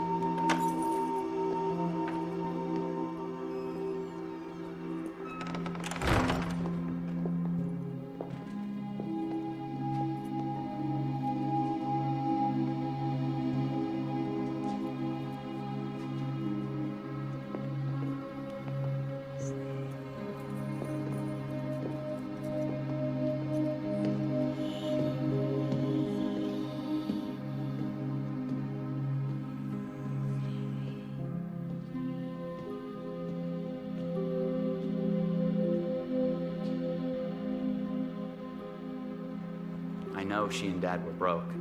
After we lost the oil company, it's been a family disease. Broke-itis. And while your mother was treasure hunting, you got lost.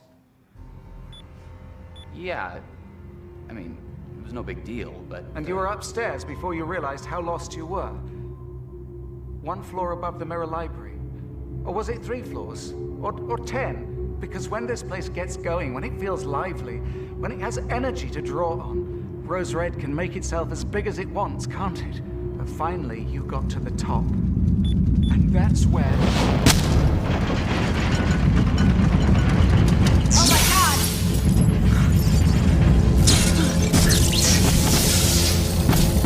What is it, do you know? It's the cluster manifestation! With seismic elements like an earthquake! The house is coming alive! How many are there? Can you tell?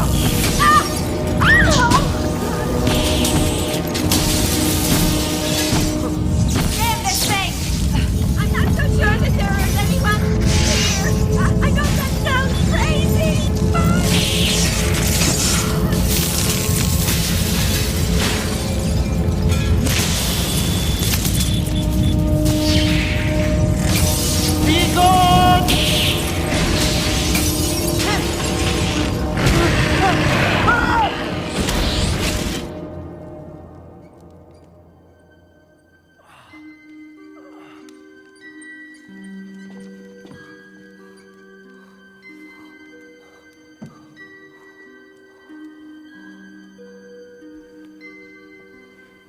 Oh, Annie, don't touch it.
I'd advise none of you to go wandering tonight. You'd agree, wouldn't you, Steve? As a matter of fact, I would.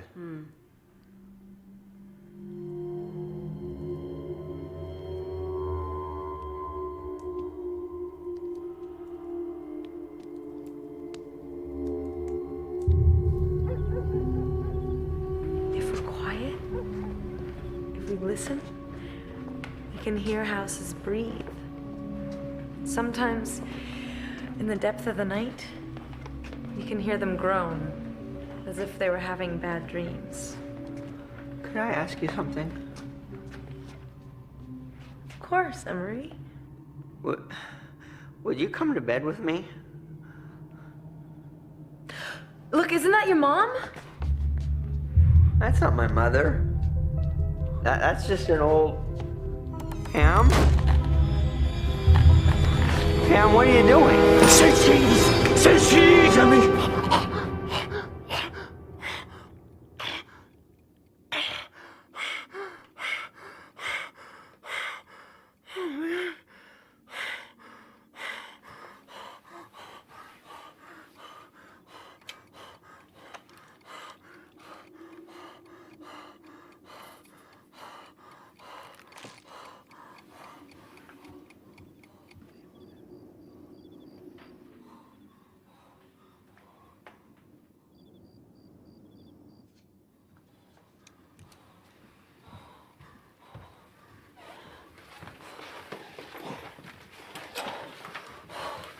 $5,000 wasn't enough, Ma, not at all.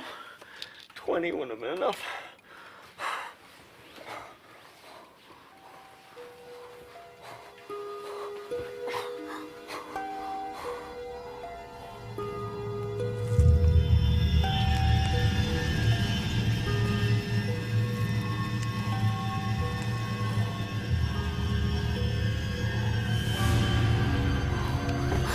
I told you don't.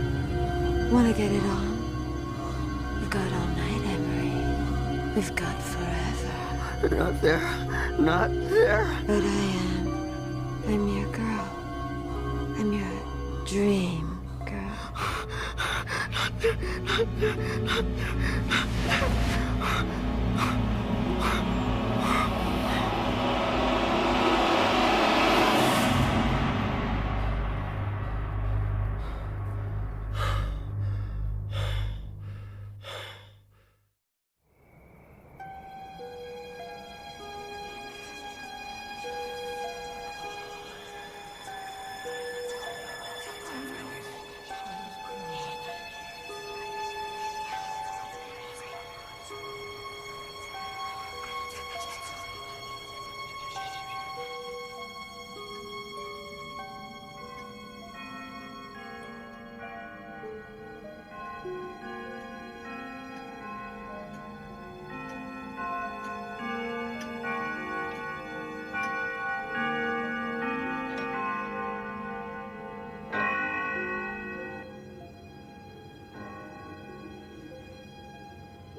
Please.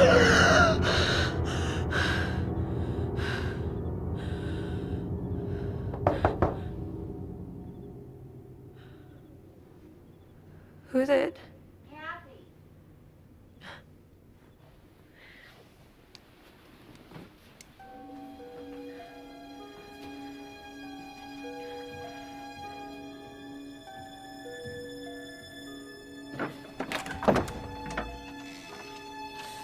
Come on, hurry up. What is it? It's Steve. He's found something amazing. It explains so much. Explains what? What are you talking about?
Annie, turn your record player off. Dad'll be pissed.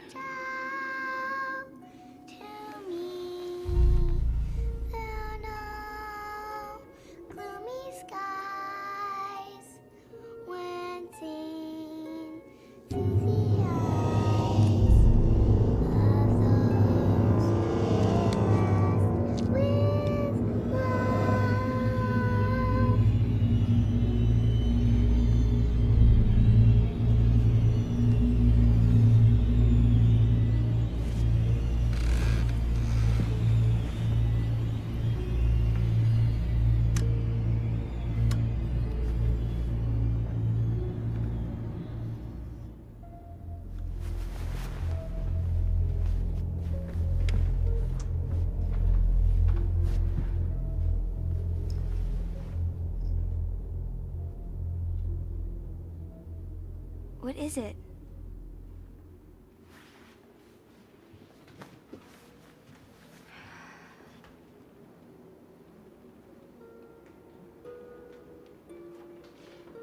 Did you open that? If you opened it, close it. I can't sleep with the closet door open.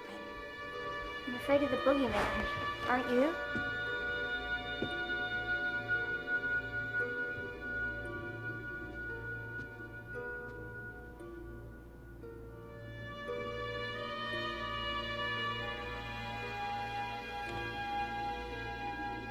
No boogeyman.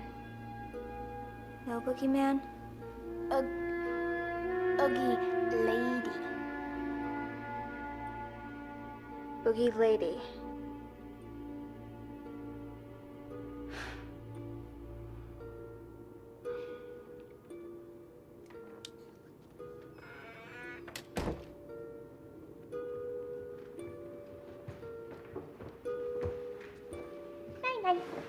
Oh, you are gonna get it, though.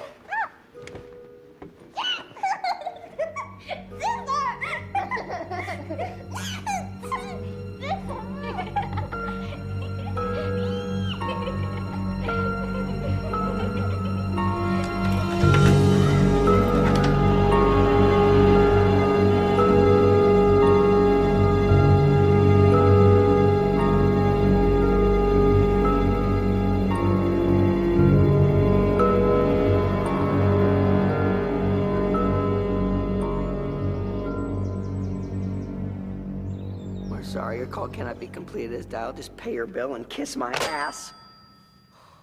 No luck? No, my mother's gonna go crazy. It's not a very long trip for her, even at the best of times. I'm sorry about that. Oh, well, thinking about getting out of here before she shows up. I get very tired of her, you know, showing up. Also, Rimbauer gets on my nerves. Joyce, too, actually. If you look to your left, you will see the ghosts of April Rimbauer and Douglas Posey. Don't worry, they're perfectly harmless. And you know what? Underneath that phony tour guide shtick, she's as crazy as a Red Queen. Off with their heads. And that creepy kid with that creepy doll, she's nuts, too. Rimbauer's just smart-ass du jour. Well, what's this, your shrink routine? Just get it off your chest. A dead cell. Isn't that what Joyce called it? You want to know about dead? I had a dead movie star in bed with me last night. Diana Petrie. Yeah. It didn't last long, but it was a very physical manifestation. I think I'm getting tired of Rose Red's little tricks. Joyce wants some of her 5,000 back. I'll just see her in court. My mother doesn't hear from me soon. She's really gonna go nuclear. I will not try my call again later.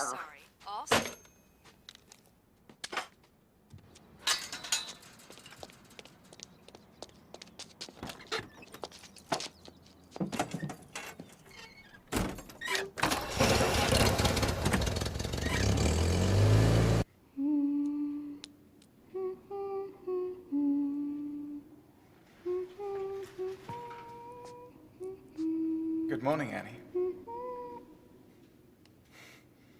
All right, then.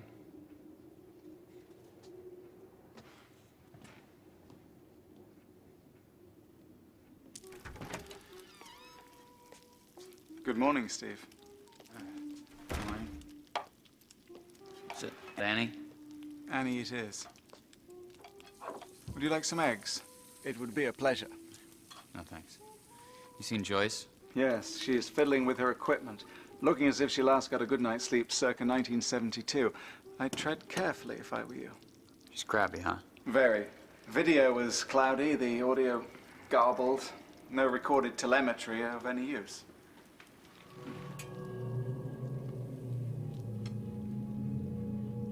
What's that?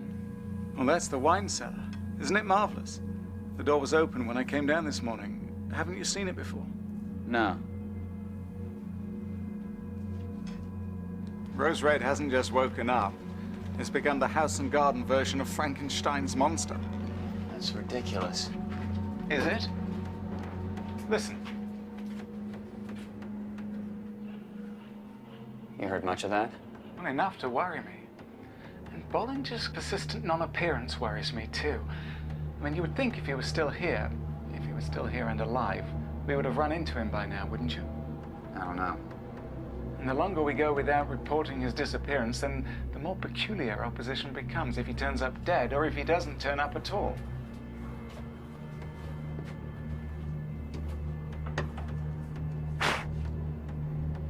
Dom Perignon, 1949. It's a very good year. In my experience, they're all good years. What goes better with scrambled eggs and champagne? Pull the cork, Steve.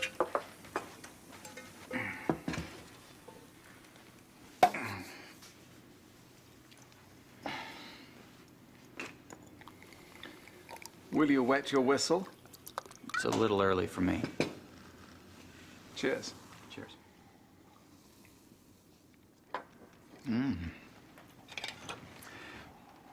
You know, this place is feeding offers. And although I'm sure it finds us all rather tasty, its primary sources of nourishment are little Annie and you. Me? I don't have a telepathic bone in my body. And I don't know what you were before you came here and the house almost ate you alive. But I know now that you're a powerful psychic transmitter operating on Rose Red's wavelength. It almost had you once. It wants you back. It wants Annie, too. You're crazy. Crazy? Maybe. But I vouch that Joyce is crazier, and she means to have her proof, even if someone has to die for her to get it. You're wrong. Really? Let's ask Mr. Bollinger if we meet him again. What you doing? Trying to make sure Miller actually sent Bollinger here. If he did, I'll call the police and report him missing. Joyce won't like that. According to you, she's not very happy anyway.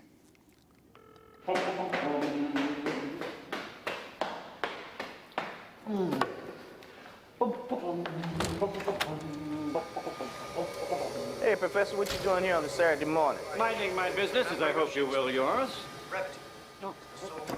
Oh, who locked this door? I imagine you locked it yourself, Professor. It being your office. You must have the number. It's your cell phone. Will you talk to him if he calls back? I'd be delighted. Thanks. Guess who's going to be the cover boy on next week's newspaper? You have a nice day. Damn. Message. Damn you. Received at 8:42 a.m. This is Stephen Rimbauer again. I need to talk to you about Kevin Bollinger. He slit his wrists and wrote your name on the wall in his own blood before he died. And Joyce suggests you come out here before we call the police. Maybe we can work out a way to minimize the scandal, but it's imperative you come the second you get this message. End of message. You have no more new messages.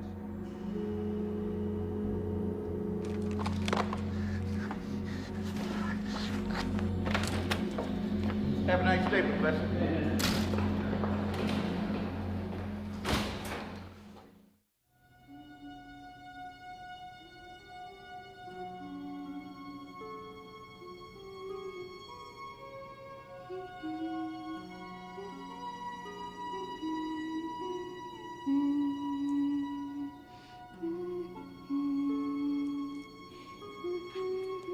Morning, Annie. Good morning, Annie.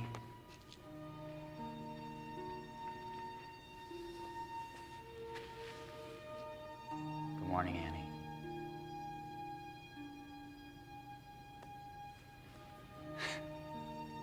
Good morning, Annie.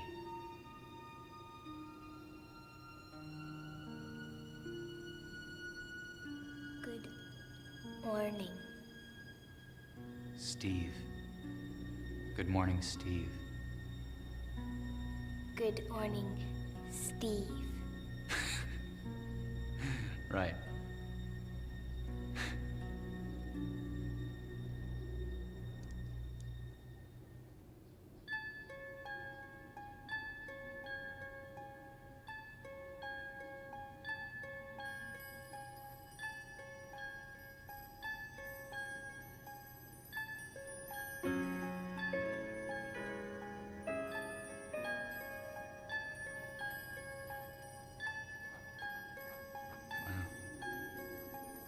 Knock yourself out.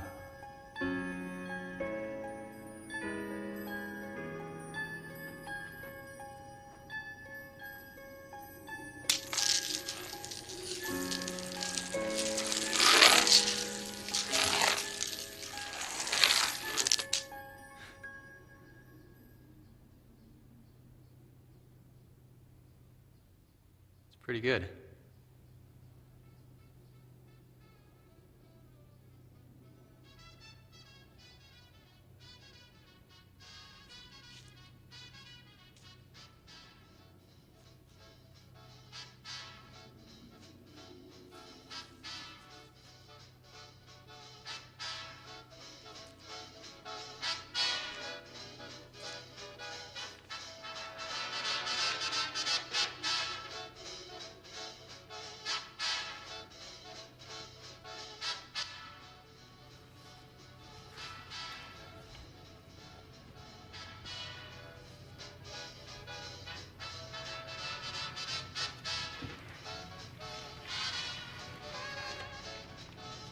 She can also bend spoons, turn on lights, and set off car alarms.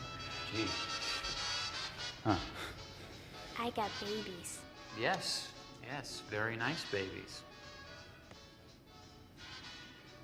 I got Adam. I got April. She never talks to strangers. I'm impressed. In fact, I'm stunned. Well, I've never heard Glenn Miller playing out of a flower before. You're Rachel. That's right, isn't it? Yeah, most people call me sister, or Sissy for short. I think I prefer Rachel. So this is a very big deal for Joyce, right? Well, the biggest. Because of all the disappearances, Rose Red is a white whale in the field of psychic research. And now that Miller's gotten her tenure revoked, it's even more important. If Joyce comes back with proof of paranormal activity, she'll be okay. If not... I had no idea things were so dire for her. She's paying me a great deal of money. Paying Annie, I should say. I wonder if she can afford it. I wonder, too. You really don't know? I mean, forgive me, but I thought the two of you were closer than that. In some ways we're close. In other ways we're not even in the same neighborhood. Tell me about her. She's 15. She's autistic. She loves summer plays. She loves big bands. She's also telepathic and psychokinetic, which are probably the least important things about her. Can I show you something? Sure.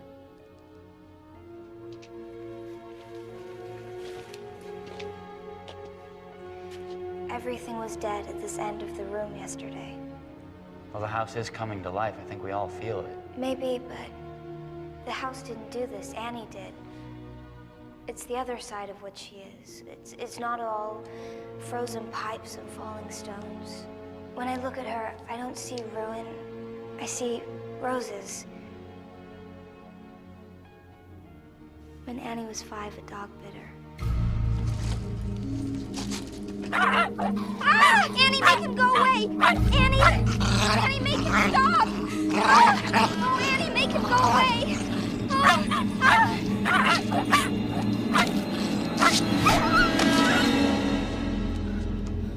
What happened? Oh my God. Oh, he bit her. Your dog bit my sister. Oh my God. Buddy, get back in the house. I'm so sorry. He's never done this before. He's never bitten anyone. I'm so ridiculous. It'll be all right. You'll see. It'll be just fine. Everything's just fine. Sister, look at this. Sister, I got baby.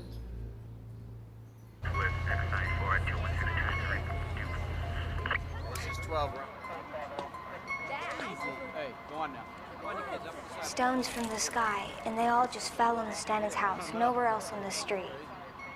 I mean, it was the dog that hurt her, and the dog had already been destroyed, but Annie... Annie didn't understand that. Stop it! Answer me! Are you proud of this? Oh, stop it, Daddy! I'm not gonna stop it!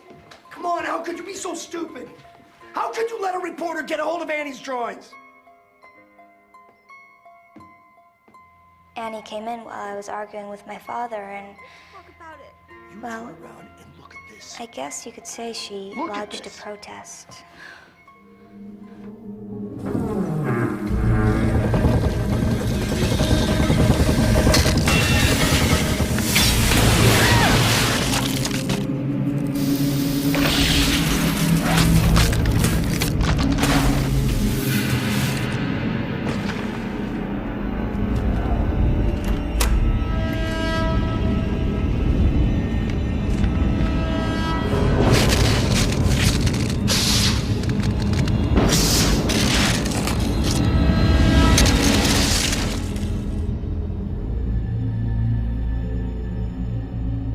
All the water in the house.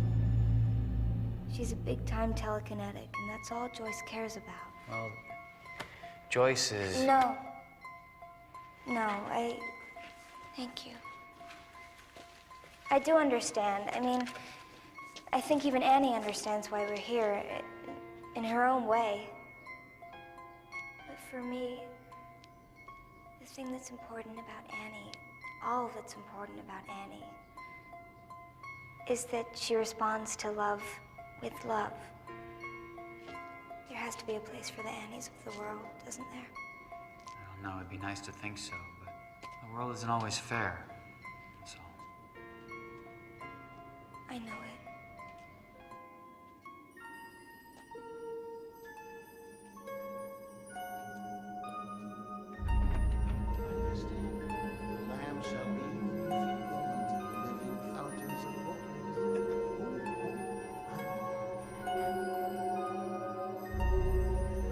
We must drink from the grape and not the grain. Maybe later.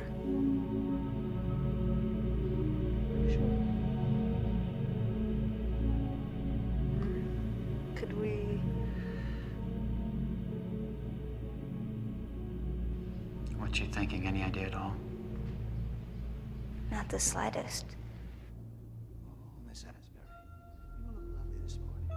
If only I'd have known, I would have dressed for the occasion.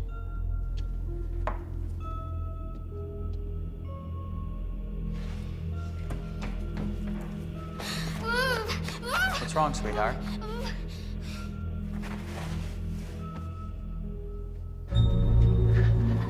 Miss Asbury, Pam, this path is Not much farther. over the road.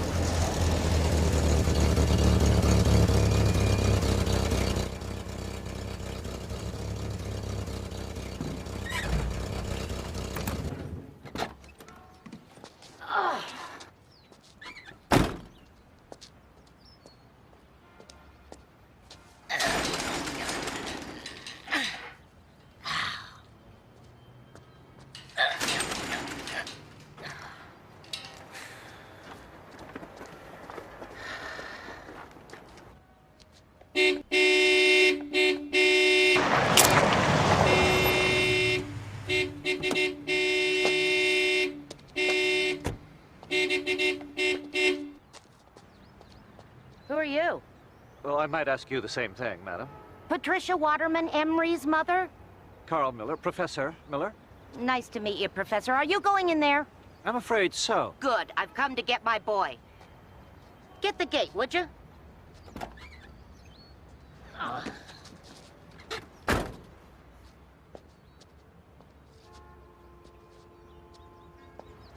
Come on, put your back into it.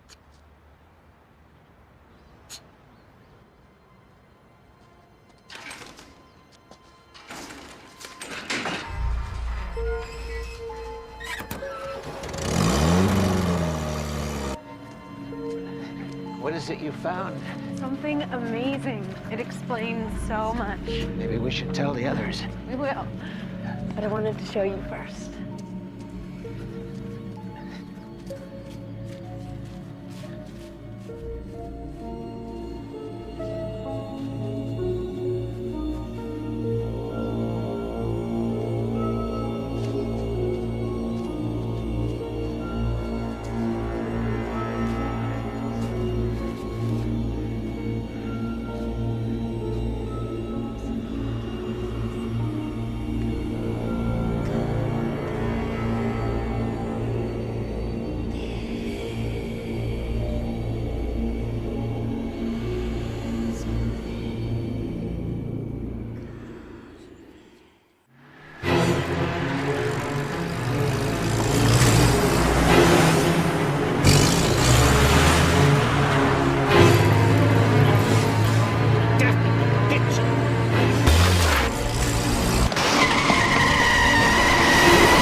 Emery?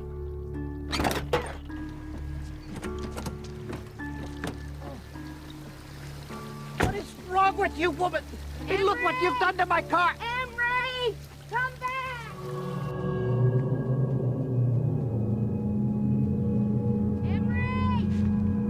back! Oh! Woman! Do you think we could exchange insurance information? Where are you? What? Woman!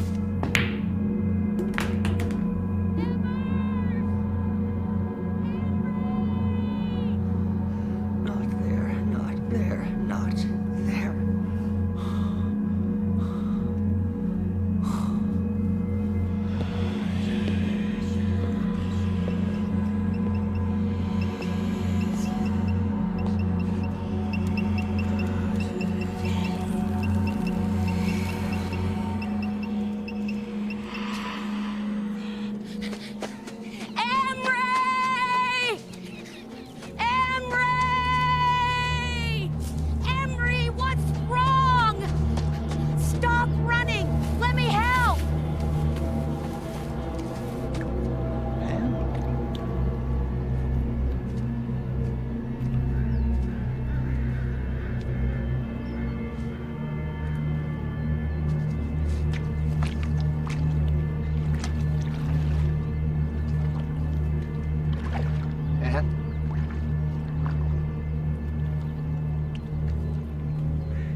God. It is her.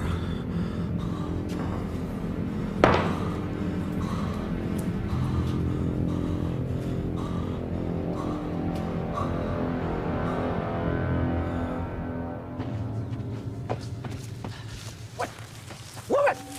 Where are you? Emery! Emmers! Is that you? Emery! Only believe. Only believe. No, I don't believe. I don't believe. I don't believe.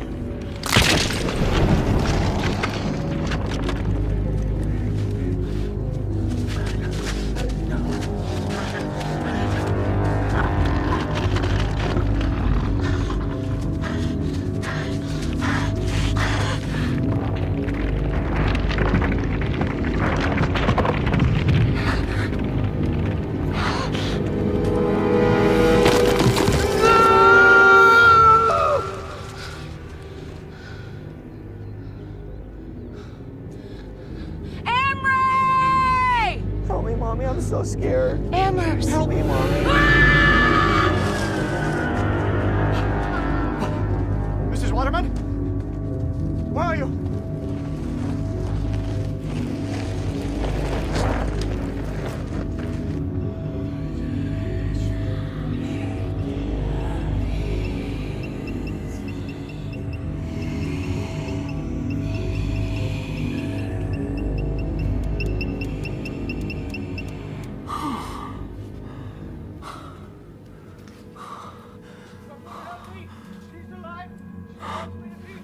Not there. Not there.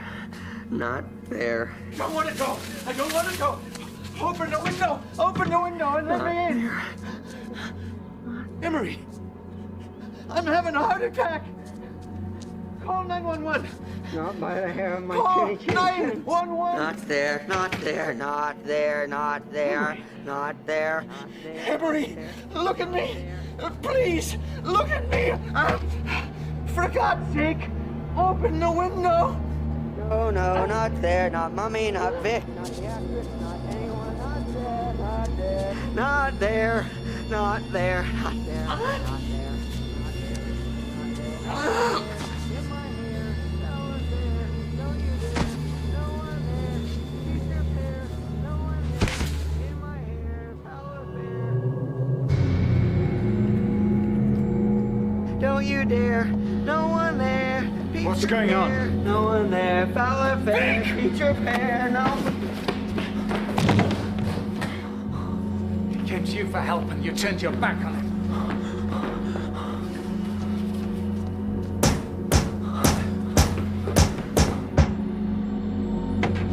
What the hell's going on?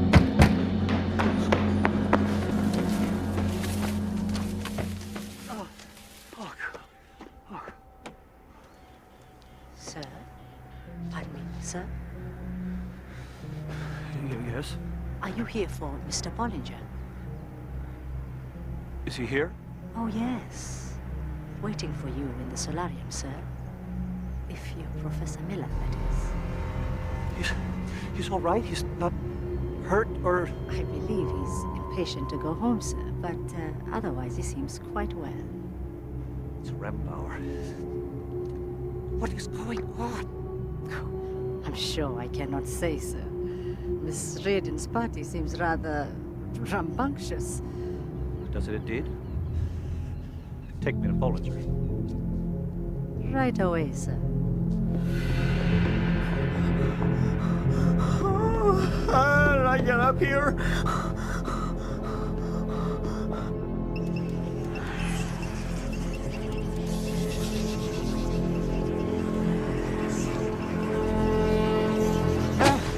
Will you slow down a bit? Where are you going? Hello?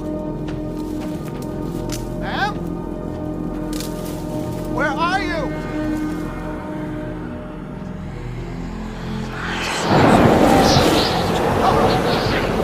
Help!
It's the body we put on over our bodies.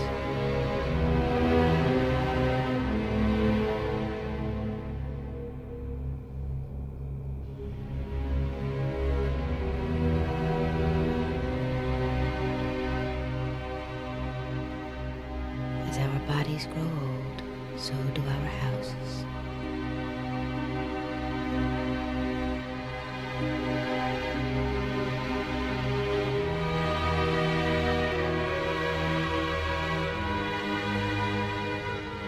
As our bodies may sicken, so do our houses sicken.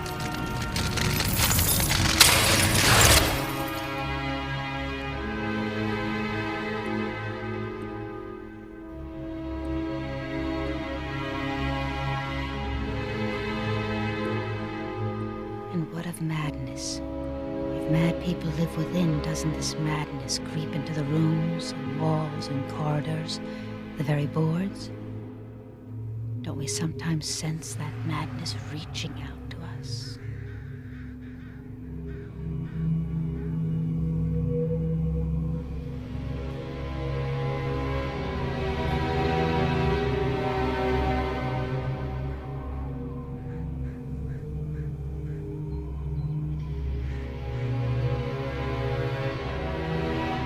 Isn't that a large part of what we mean when we say a place is unquiet, festered up with spirits?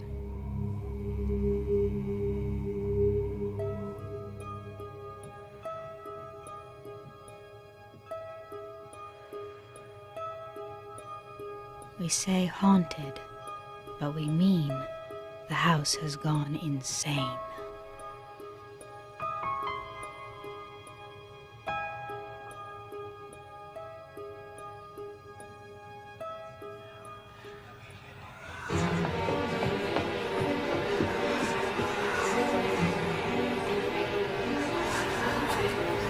Somebody help me! I'm lost!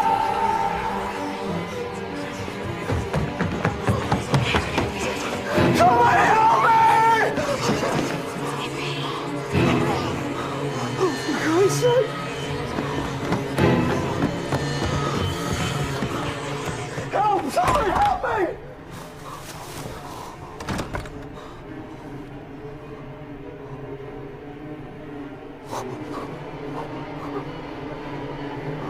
Where the hell did I come from?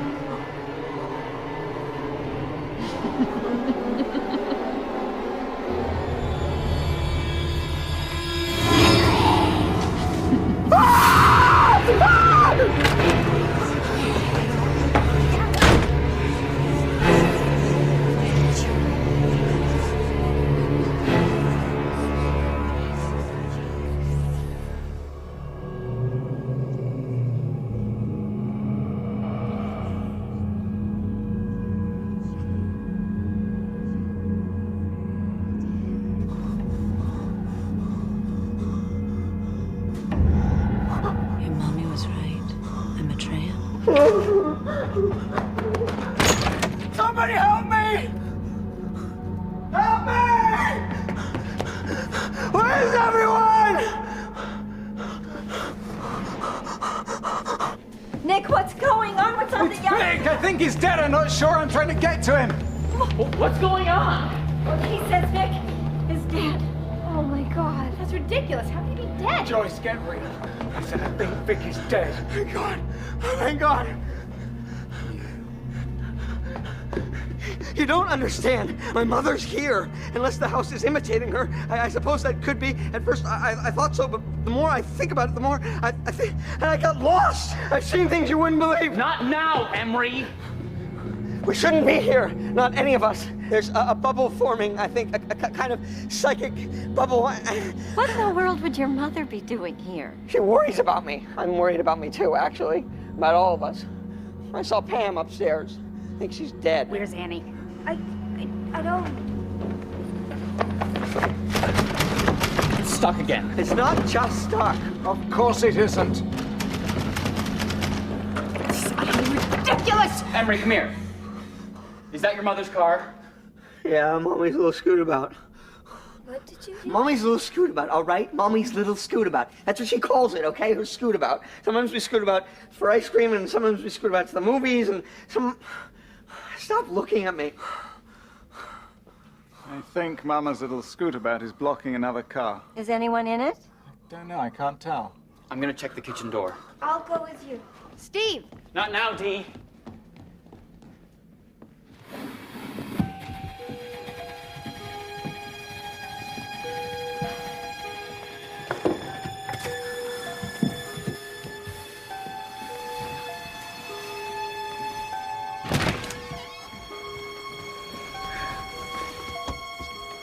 Annie, are you out there? Steve, come look at this. It's coming to life, isn't it?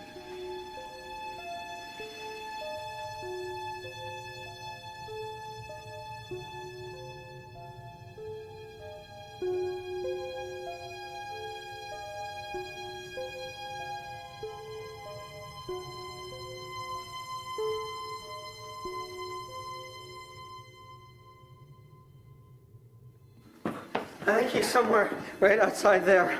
I didn't exactly see.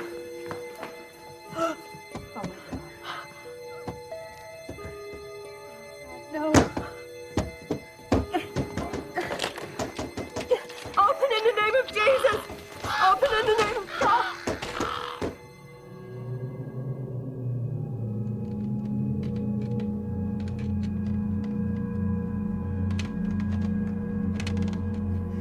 Where's Pam? Emery said she is dead. She was in Ellen Rimbauer's room. She said things to me, bad things. I can't be sure, but when I see people like that, they're usually dead. This place is gonna kill all of us if we're not careful. We were wrong to come. That is a cowardly and mistaken thing to say. Vic's dead, Pam's probably dead, and we can't get out. You need a reality check, lady. Leave me alone.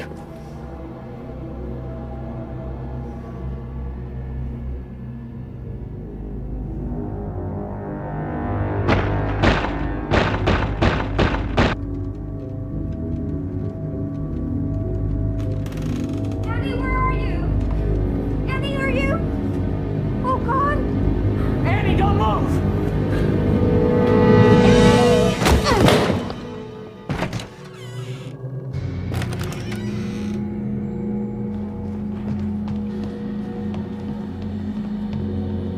Joyce, I think we've already established that doesn't work. Annie? Annie?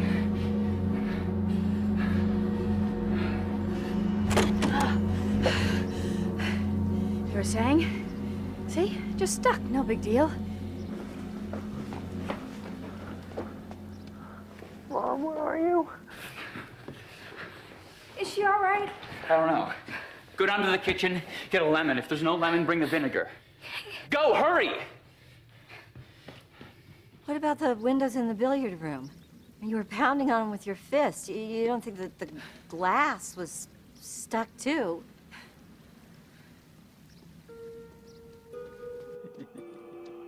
You be careful now.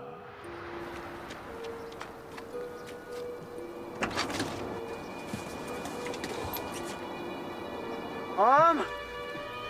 Mama?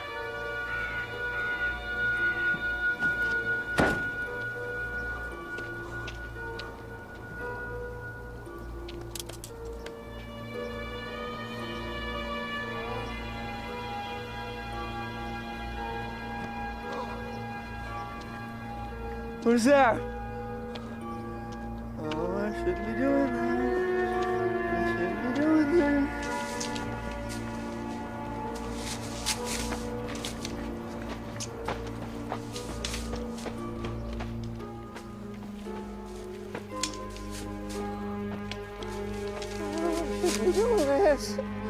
I shouldn't be doing this. Oh, screw it, I'm not doing this. If there's someone there, stop fooling around!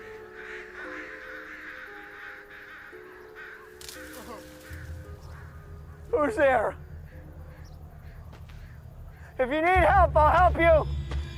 But if you only want to play games... Stay away from me! You stay away from me! Sir, wait! Professor, wait! Stay away!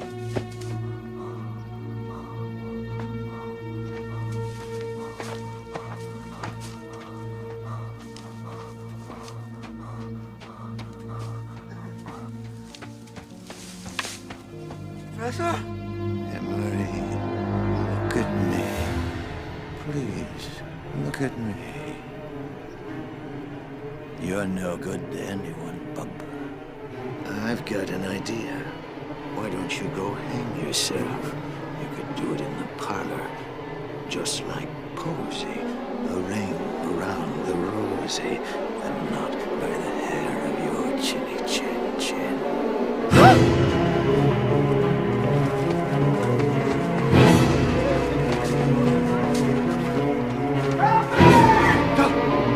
Stay away!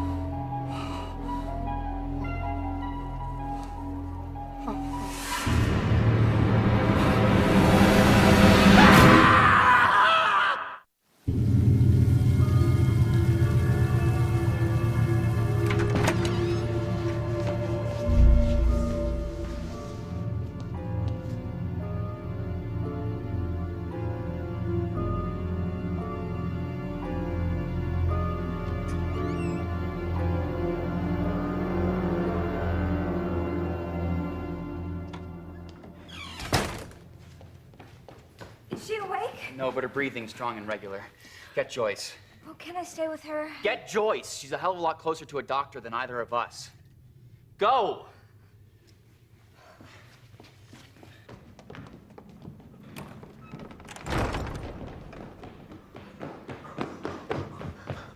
I saw Vic. You can't have Vic as... Oh, I know. Vic was just another little rose-red mind movie like Pam and Deanna Petrie. But I also saw Miller, and he was real. Miller? Are you talking about Professor Miller? None other, although I'm not sure the Dean of Arts and Sciences would recognize him. He's out there in the high grass, running around like a madman. You're lying. No, he's not. No, I'm not. My mother's somewhere behind the house. I'm sure she is, but I can't get to the backyard. Not now. All right, look, calm down, Emery. Don't tell me that! You don't know what I've seen, so don't tell me to calm down. I'll call 911. I rather doubt it. I think we all need to take a step back, take a deep breath, and... Annie's had an accident. She's unconscious. Would you come? Where is she?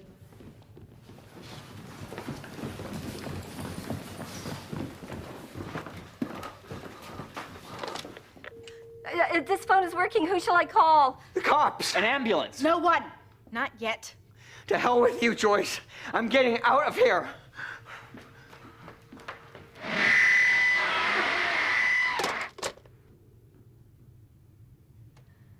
Honey, are you okay? Can you hear me?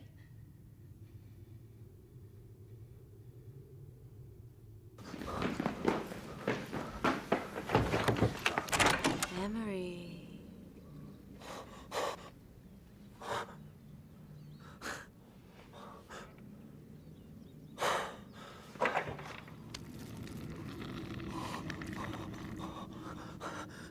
You're not there.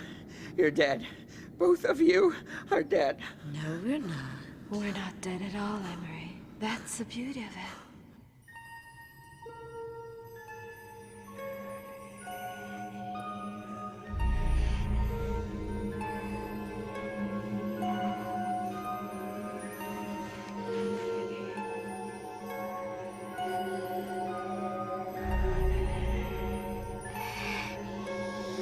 Please, Emery. Life could be different for you here. It could be better. It would be nice.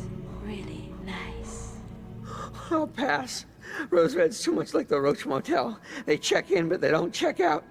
Not there. I'm hard up, girls, but not quite that hard up.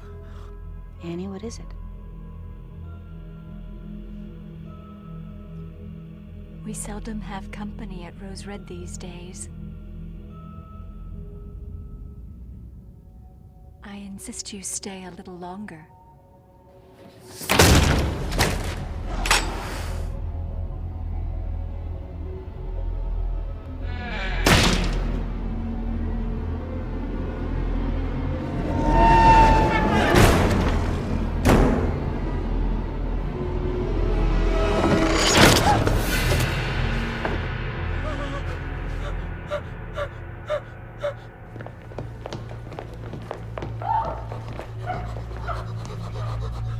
Look what it did to me. We have to get out of here. I'm afraid it's too late for that, Amos.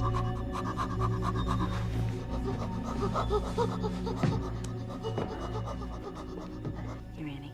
Annie, no. Annie, be still and let her help you. It's okay.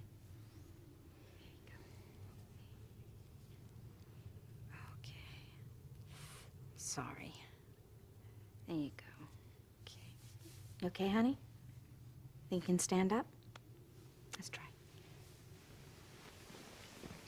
Oh, there we go. Great. Yeah, it's okay. Okay. Here, Annie, look. And the sweet secret of the summer place Is that it's anywhere when two people share all their hopes, all their dreams, all their love.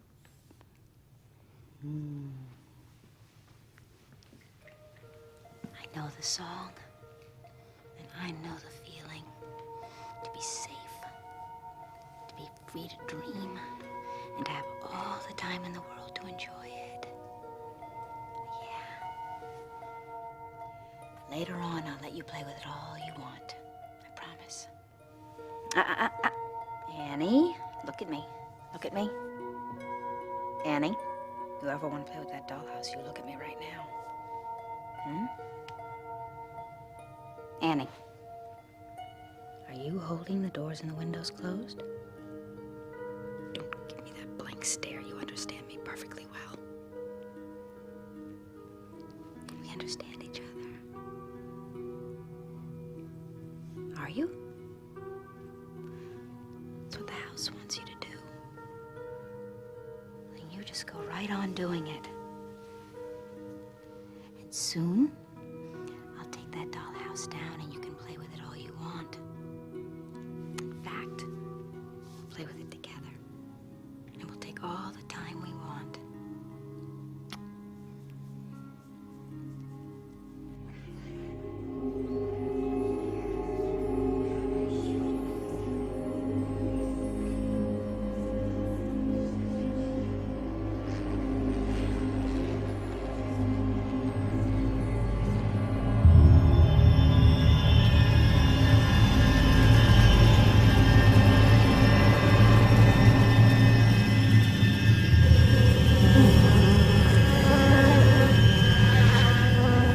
Hey, get off him! Get off him! Hey, up him! Hey!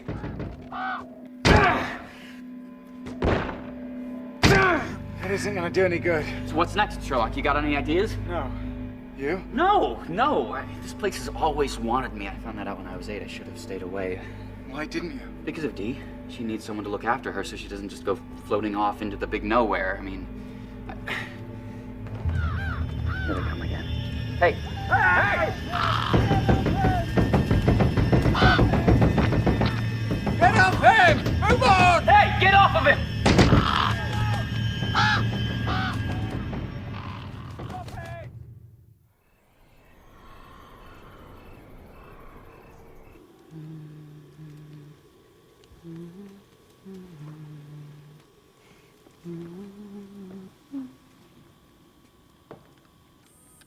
I think the power went out 15 minutes ago.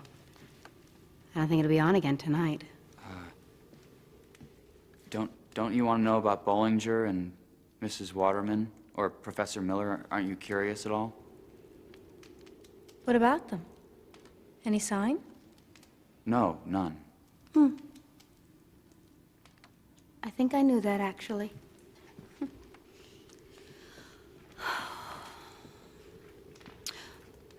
So, what is there to be curious about? We're all in the billiard room. We need to talk. Pam is also missing, and if Emery says she's dead, I think we have to believe him. About Vic, of course, there's no question.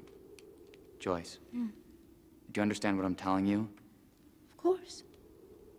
But since there isn't anything I can do about any of these people, not now at any rate, I'll continue with my observations.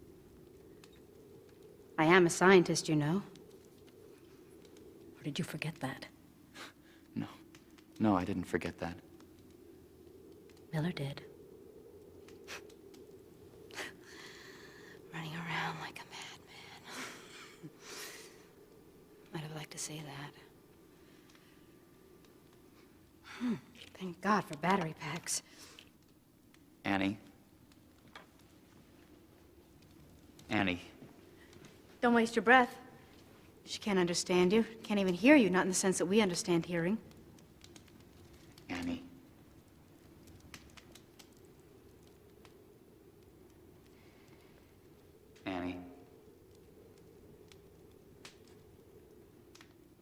There you are. Would you like to come with me into the other room for a while? We could visit with Rachel and the others.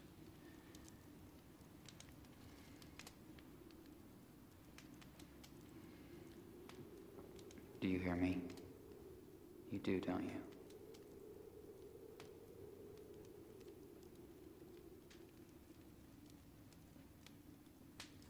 Annie, come, please.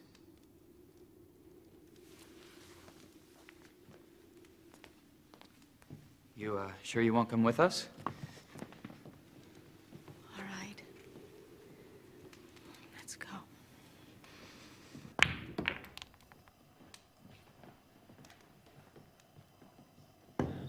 This is the last one. It may be a little old, but sorry. Beggars can't be choosers. Thanks. I don't suppose you have any nail polish in there? Nail polish? No, I don't use it. Why? We could pour some into a handkerchief and make her breathe it. Or what about drain cleaner? Just a whiff of that stuff and bingo, out like a light. What are you talking about? I'm talking about survival, darling. Did I stutter? Well, I think you're insane. Those things could kill her. Oh, yeah. Gee. Having a good time, Professor? Enjoying the idea of visiting your former department head in the local nut barn? It'll try and take us tonight, you know. One by one or all together. No, every time you open your mouth, you say something unpleasant, so why don't you just be quiet? And not just unpleasant, it's wicked. Now, I know that you have had an accident, Emery. An accident? That's right. I had an accident. Old unpleasant Emery knows something about our reporter friend. Bollinger what? Oh, no. I don't think so. No, you wouldn't want to hear it from me. Every time I open my mouth, something wicked comes out. Why don't you tell him, Nick? I'm tired of being wicked. You do some of the dirty work. Do you know something, or is he just talking? The Mirror Library, right? Yeah. What about the Mirror Library? Kevin Bollinger is dead.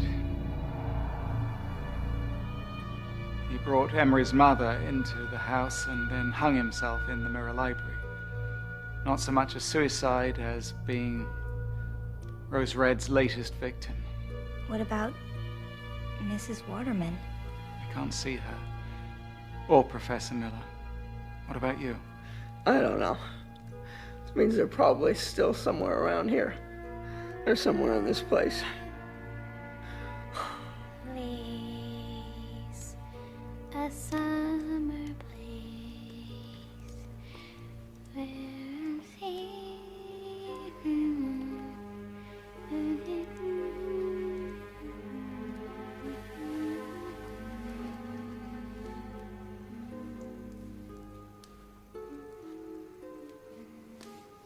You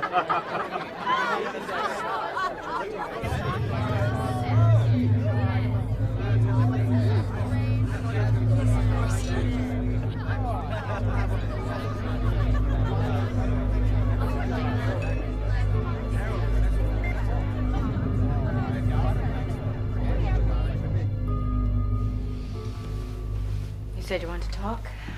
All right, let's talk now because I gotta go check on the equipment. Did you intentionally decide to sacrifice us, Joyce? Or did you simply ignore the probability of our demise? I don't know what you're talking. Yes, you do. Or part of you does. But supposing you never get your proof, did you even think about that?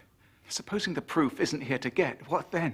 Supposing Rose Red is just the paranormal version of the Energizer Bunny, and it just keeps growing and growing and growing and growing. Stop it. You're crazy. Can't you see that he's crazy? I'm not crazy. I'm a mind reader. You know that, and that's why I'm here. Now sit down!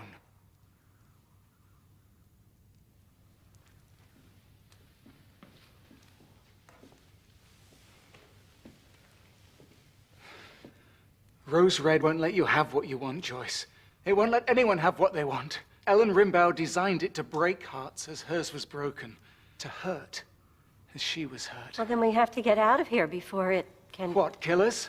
A real death would be merciful, because I doubt if even poor old Vic is really dead. And that's the worst of it. The very worst. All right, so how do we get out? There are no secret tunnels, at least not that I know of. Oh, wake up. She's the one who's keeping us locked in. Yeah, her. Little Miss Mental Illness of 2001.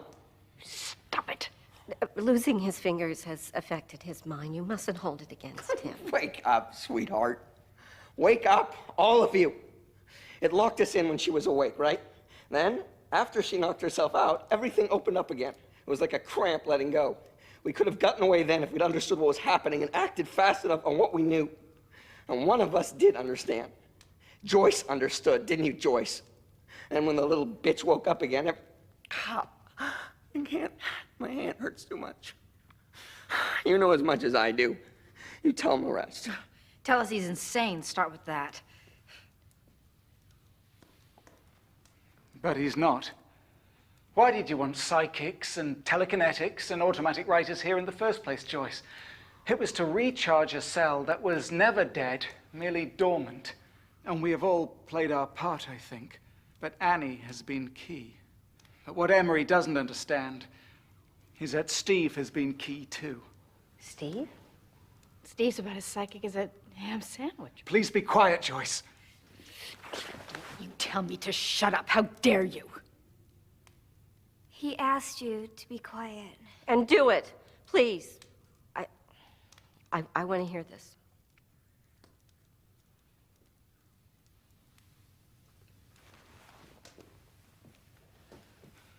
Everyone has some psychic capacity, Joyce. I've read your books and articles. You used to know that. Before all this psychic superstar infatuation stuff. And I know that Miller isn't the only imagination-challenged idiot that you've had to deal with. That you've become blinded and misguided. I have not become blinded. Whatever Steve's psychic ability in the outside world, here in Rose Red, it's amplified to the power of 10. Because he's blood. Ellen's blood. You said it yourself, Steve. You're the last of the Rimbauers. Tell it any way you want. I'm not the one holding the doors shut and turning the window glass into whatever it is now. No, of course you're not. Ellen's doing it through Annie, but also through you. And don't sit there and say that you don't know it, or at least sense it. She's not doing anything through me. I don't sense that.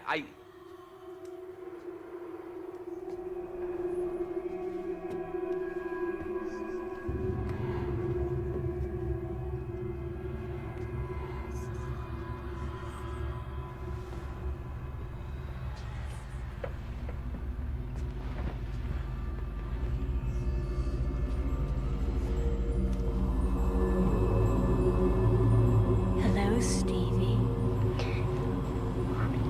No, Stevie, look. Please.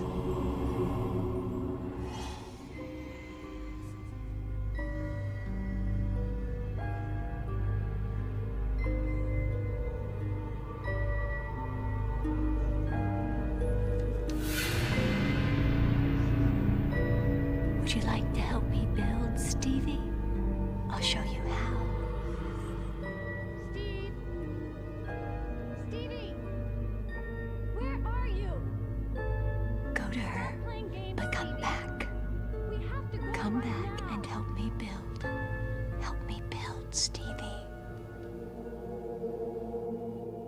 Steve, what's wrong?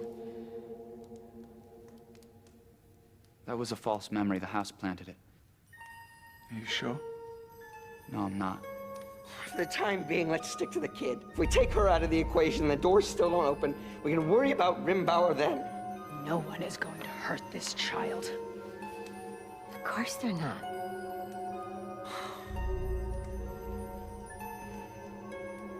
And there's the rub. We're in trouble, ladies and gentlemen. Big trouble.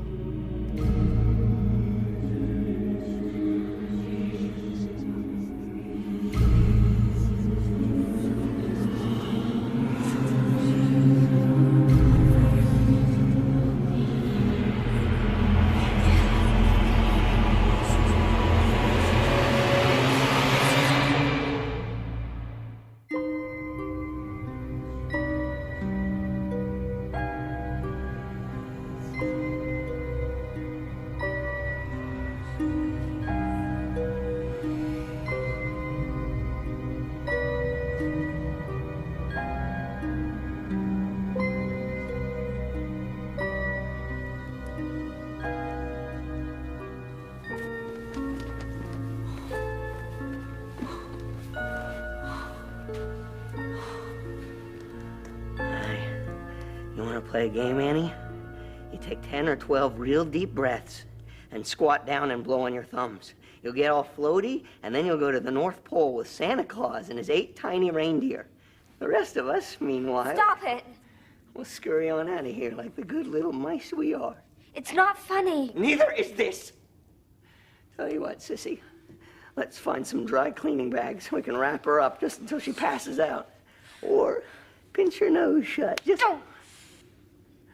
How about you, handsome?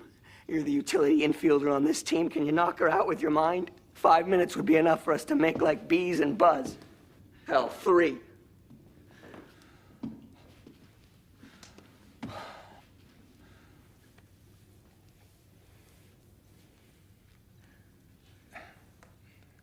I can see her thoughts, but it's the most peculiar thing. They're high. Yes. High above me, as if she were a princess in a tower. And she's waving, but there's no way to reach her, at least not for me.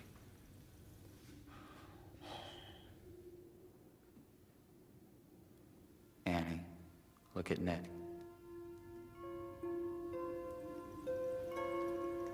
What are we going to do with you, little sister? How about this? Back of the head's the best place, just above the nape of the neck. Hit her hard, the lights go out. Hit her harder. Oh, you ugly man. You ugly little troll. Don't tell me you've never thought of it. Come on, do us all a favor. Do yourself a favor. Back of the head. Or do you want to spend the rest of your life wiping your kid sister's ass? Stop it! Stop it!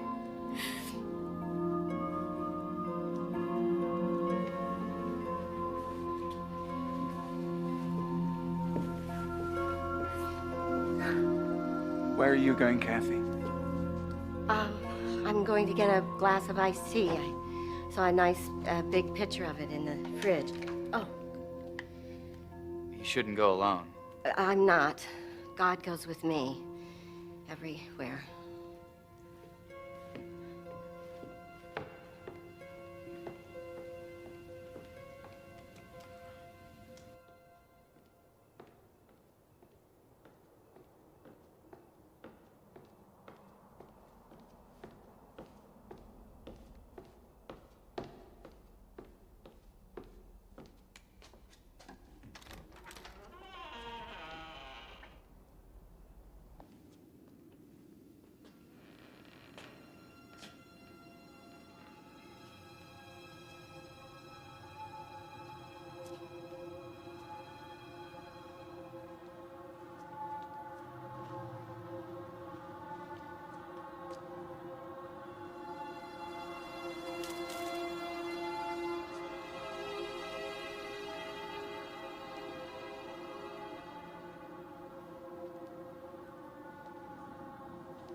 Would you mind awfully letting her go?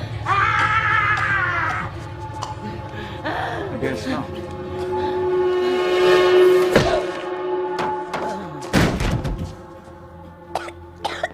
Kathy, are you all right? I think so. What about her? My goodness, you really are a good Christian lady, aren't you? Well, is she all right? Is she even alive? Her pulse is strong and steady. You know who she is, of course. Emery's mother. We'll have to tell him. You don't want to tell him?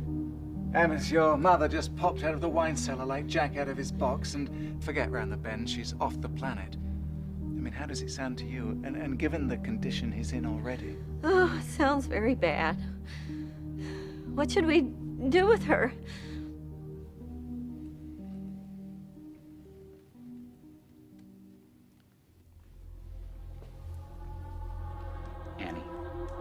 Annie, can you open the doors? Can you open the doors and let us out? Annie, look at me. Ah! Ah! Don't touch her! Don't touch her!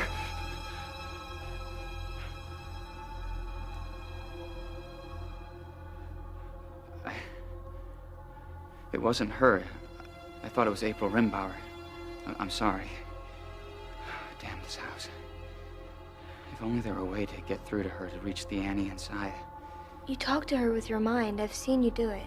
But it's not high. It's not where Annie lives. If only there were a way to... What are you thinking about? I'm not sure. Where are Nick and Kathy? They should have been back by now. Why'd she have to go off on her own anyway? That was extremely stupid.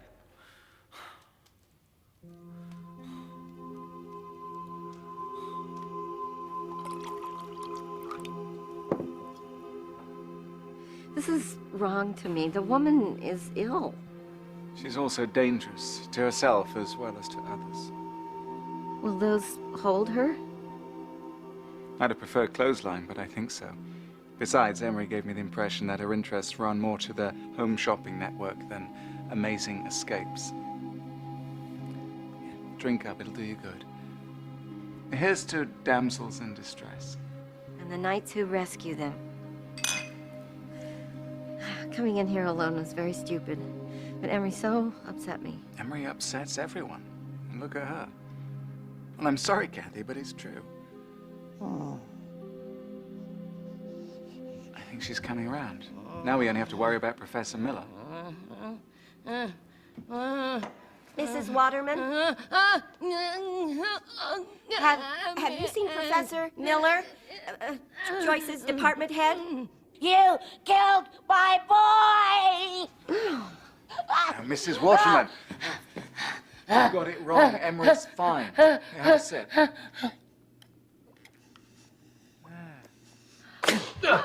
Liar! Limey Jackdaw! Blimey, Chactaw. I've been called many things, but never that. I'm afraid we are going to have to leave you alone for a little while, Mrs. Waterman, only till you feel yourself again. Kathy, come here.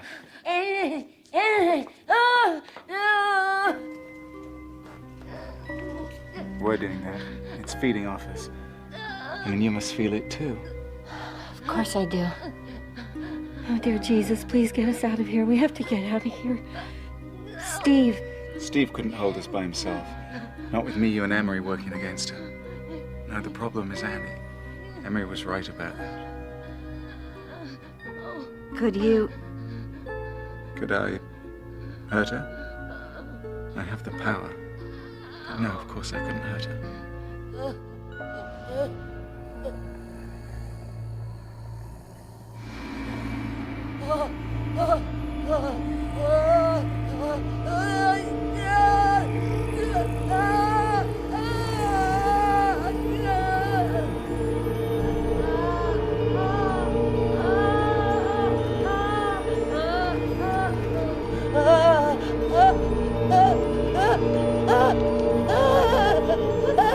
What is it, Mrs. Waterman? You want to buy a vowel or spin again? That's not funny. Sorry. What are you trying to say?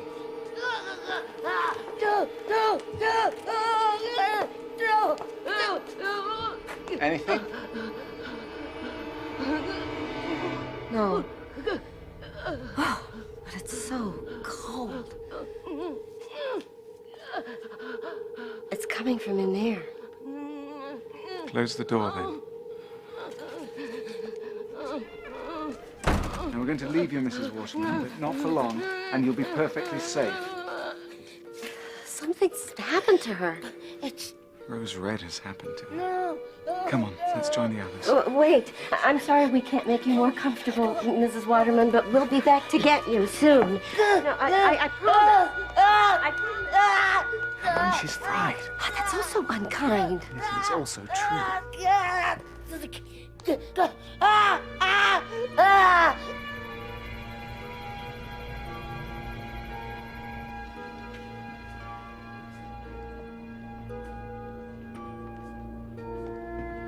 This is not the way we came.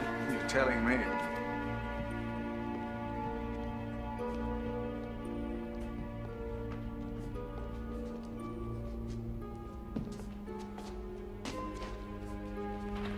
Thank you. You're welcome.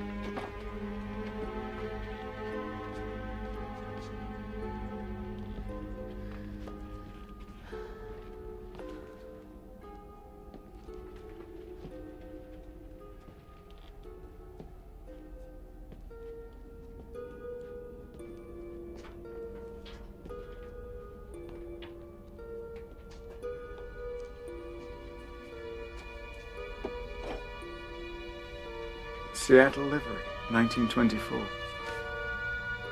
But it's brand new. You'd have thought after all these years that she would have had Rose Red eat at least one halfway decent carpenter.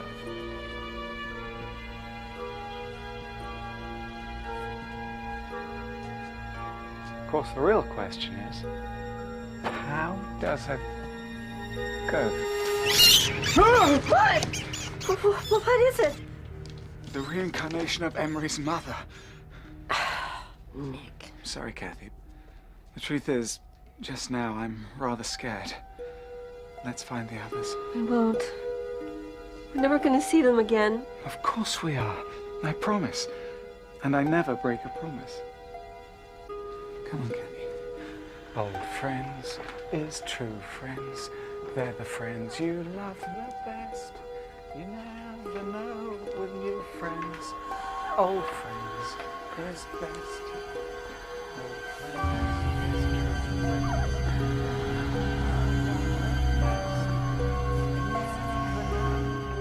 friends.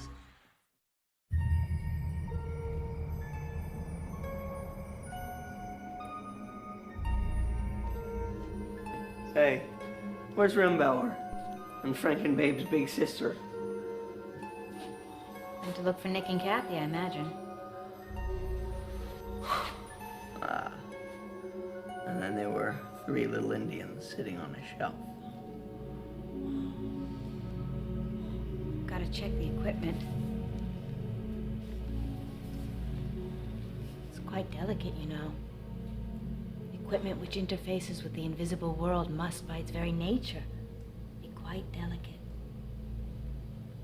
Come with me, Annie? Oh, leave her with me, why don't you? I'll take care of her. Come on, Annie. Want to play with your dominoes?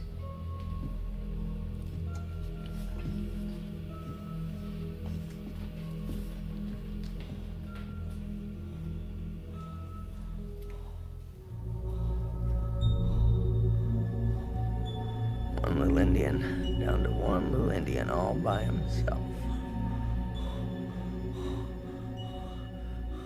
Hey, Joyce, wait for me! What are you doing here, Kathy? Getting the scared out of me. What else? Well, for the rest of us, yes, but not for you. My therapist said I was a compulsive quitter. He said I keep starting things so I could stop them. And what did you say? I stopped seeing him. So here I am.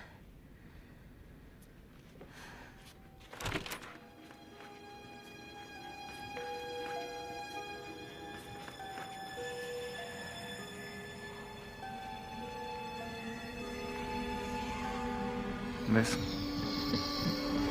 Nick? Run, Kathy, run!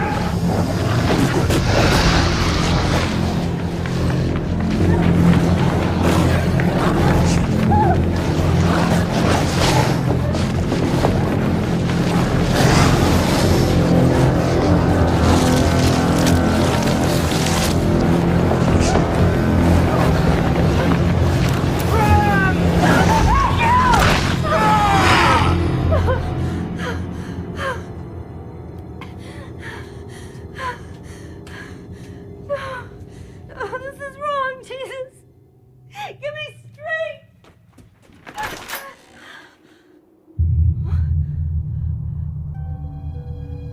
Nick.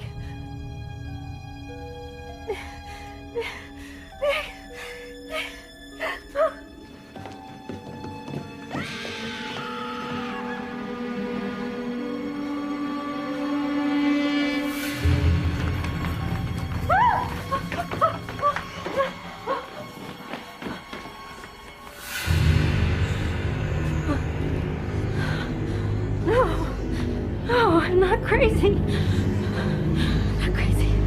I'm not crazy. I'm not crazy. Help us.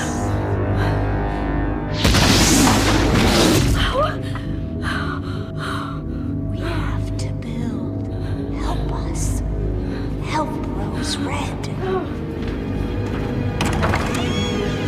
Help us or die.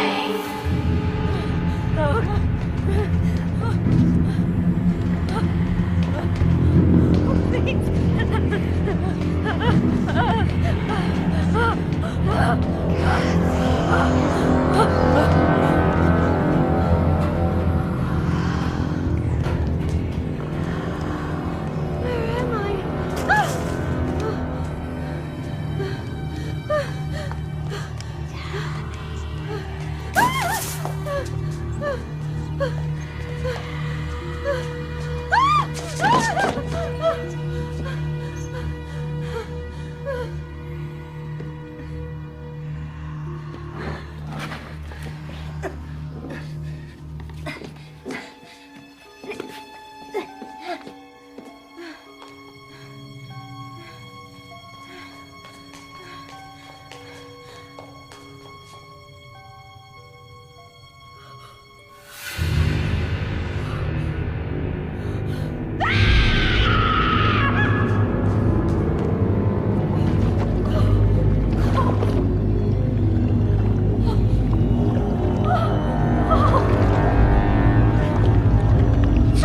Jesus, help me.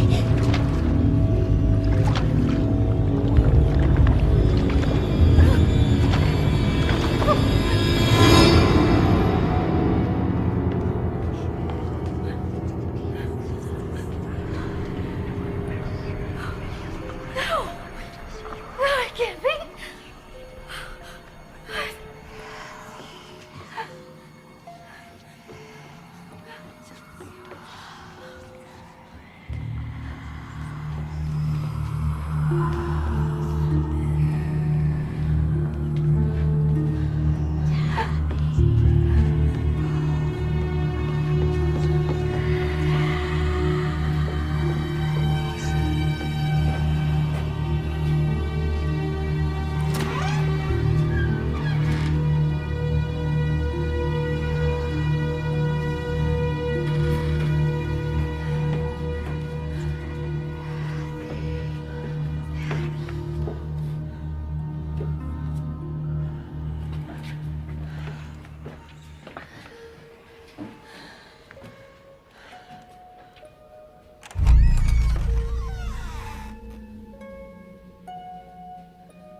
Yes, I can explain this, Ellen. She, enticed me. She... Entice you? You can explain it? Can you? Explain it to your whores! Explain it to them down in hell!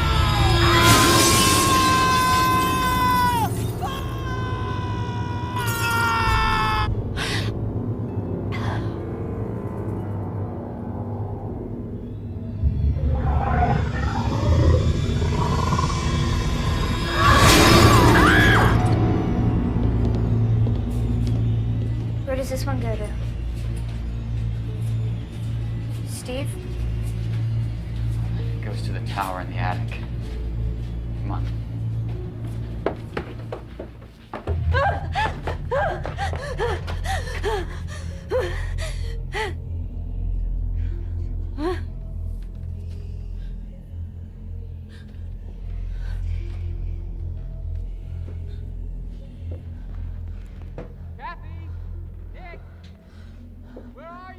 Here!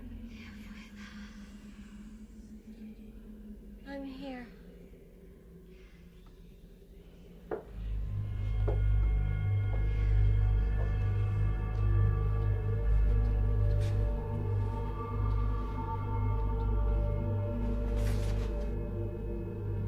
What is it? What do you see? I could hear her breathing. And I could smell her. Sometimes I see her with a doll, and sometimes with a hammer. Maybe she's really the same. What are you talking about? It's no one. Never mind. Come on.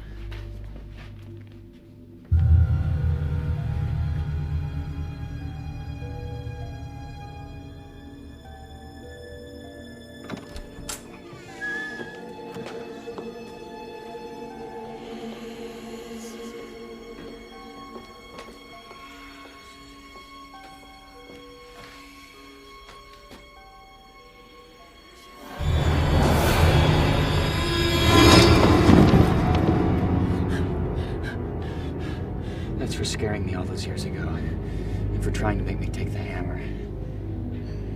How could Ellen still be alive? Where has she been? In the part of the house ordinary people can't see.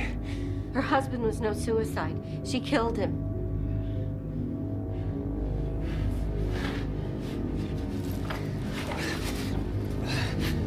A withered arm.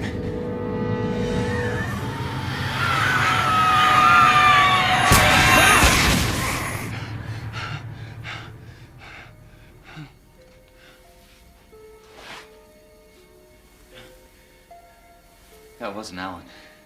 Then who? April. But that means...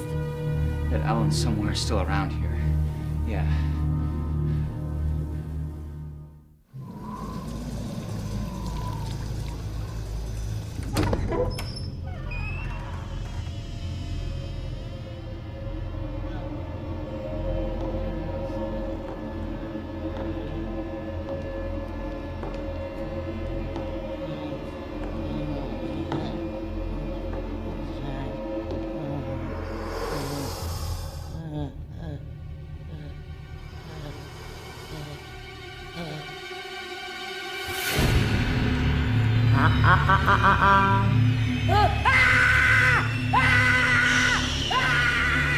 Just hush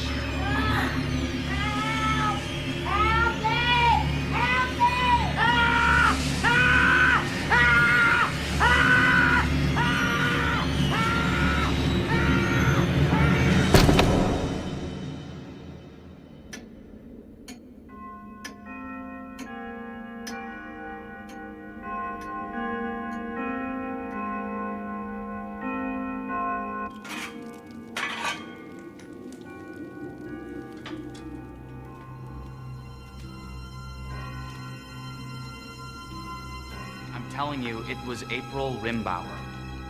Where's your proof? We all saw it. How many Indians left by midnight, do you think? Please don't expect me to believe that your 90-year-old great aunt is a vampire living in the tower. As a scientist, I just can't... Don't be deliberately obtuse. It's the house that's the vampire, and I think you know that. Obtuse? Oh, what a dreadfully big word for a college dropout. Wouldn't you say? Why, what a sharp tongue you have, Grandma. Another country heard from. Tell me, big sis. Be quiet. I don't want to talk to you. Oh, but I want to talk to you. I'm curious. How often do you dream of her dying? Tell the truth and shame the devil. Stop talking like that! Why do you have to be so miserable? Because I am miserable, you over-Christianized idiot.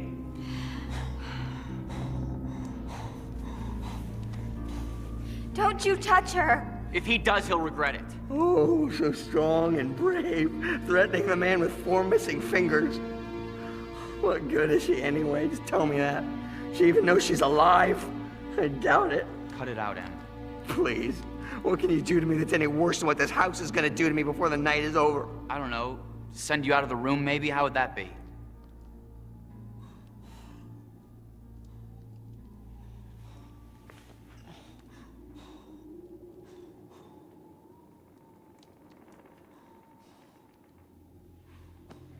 No, don't go out there alone. Hey. Hey. It's true enough. She's no good to herself, or to me, or to anyone. All she can do is help the house kill us, and it wants to. I'm not psychic, but I can feel that it wants to. Yeah. We're running out of time, aren't we? Yes, and that's why we have to stay together. Come on.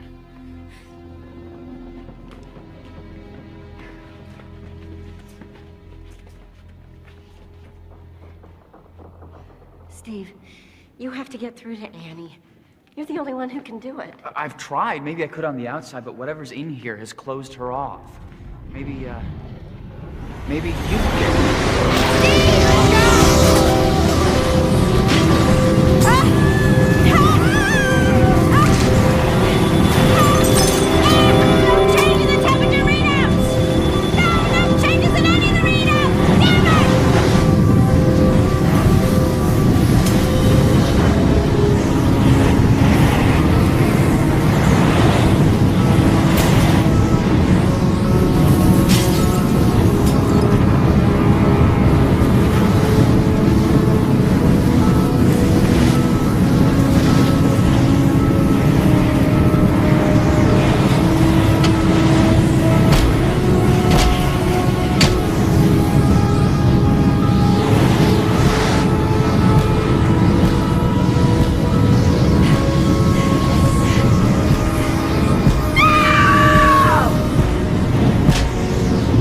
It has to be you.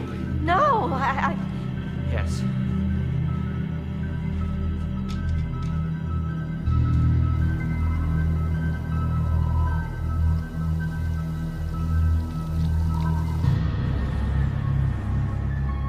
I forbid this. It's dangerous. You have no idea how dangerous. You dare interfere with my... Leave it alone, me. They can't open themselves up to the forces in this house. It'll kill them both. It'll swat them like flies. We don't have any other options. Here. You want to try, Annie?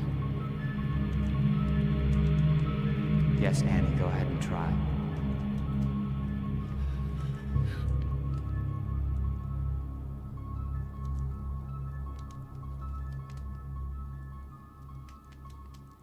Let's do it together, shall we?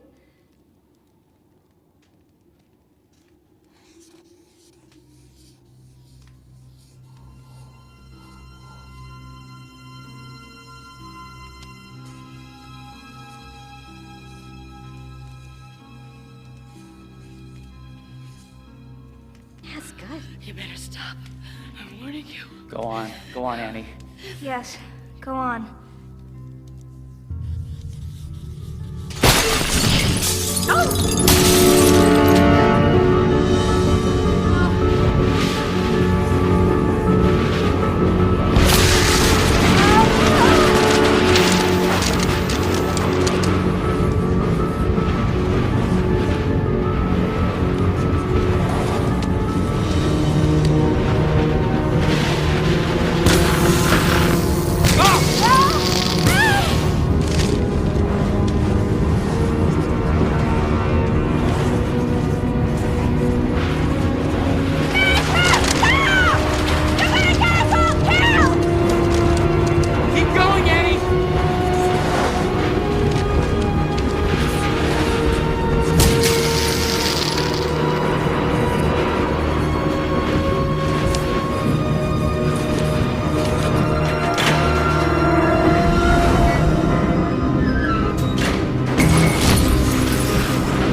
leave. Go on, get out. Take that traitor with you. Joyce, please! Let's get out of here when we can. Joyce, listen to me. Get out!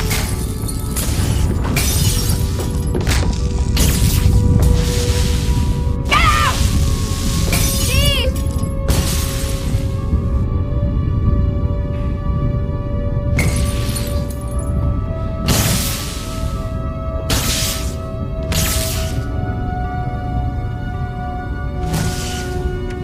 First thing I want is a morphine milkshake. Emery!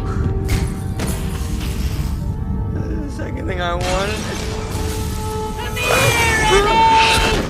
I want to see if you've been cleaning your nails. I want to look behind your ears. I need to look at your teeth. And what about down there? Come to Mama, Emmy. Come to Mama.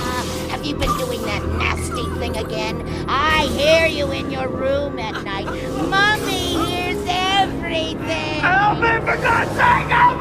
Fight her, Emmy! For once in your miserable life, fight her! Not there, not there, not there! Not there! Not there, not there, not there! Come to Mommy, Emmy. Emmers, no! I'll always be there for you. After all, I'm your mother!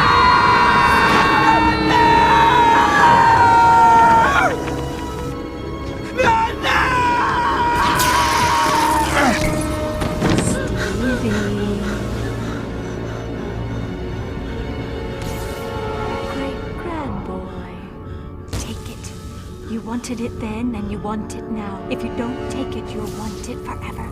You'll never sleep without dreaming of it. Take it. Help me. Help us. Help Rose Red. Help us build. Steve, no, please don't take it. He has no choice. He's one of us. Stevie. But I do have a choice. I don't want this. Here, you take it.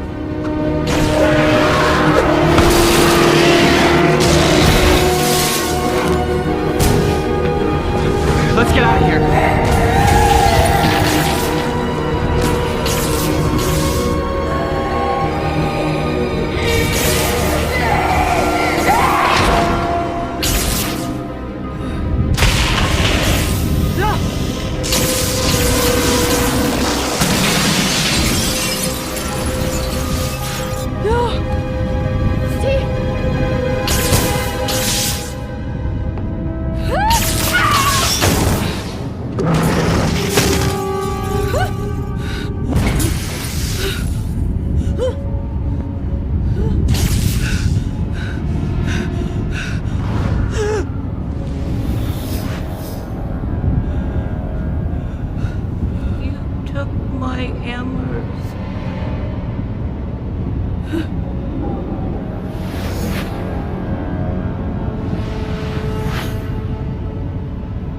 Jeez. Stay away from me. He's gone. Stay away from me. Joyce. Let me show you the garden. There's lots to investigate. You're right, Joyce. I apologize. There is another world. It's quite wonderful. Vodo, Diodo. And the best part is... You'll never have to leave. Stay back. Joyce. Welcome home.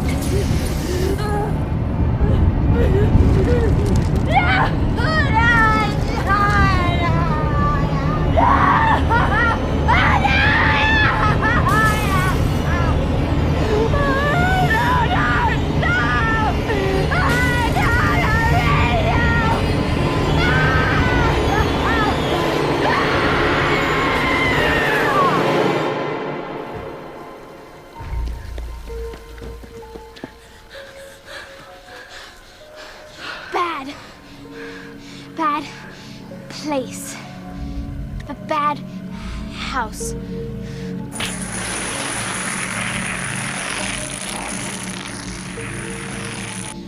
Bad. That's right, Annie. Very bad.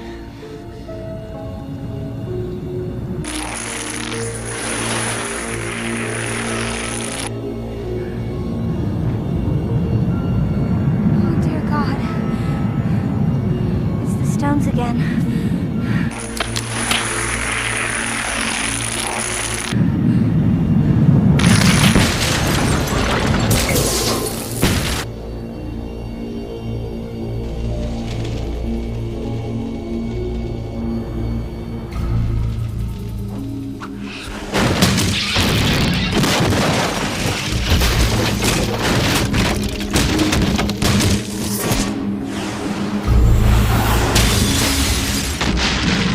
Make her stop! I can't.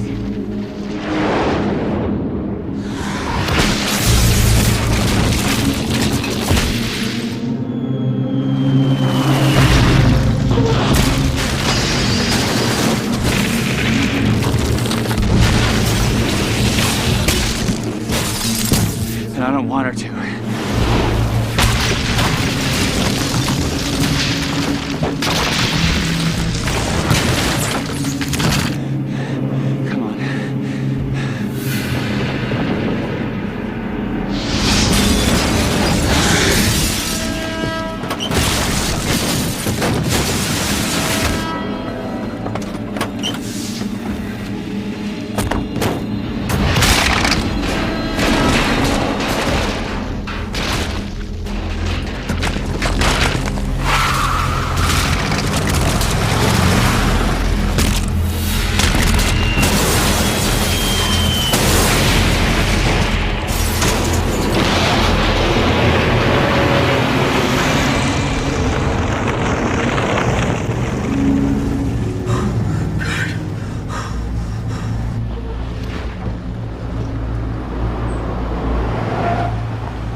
I think it's over. It'll never be over as long as the house stands.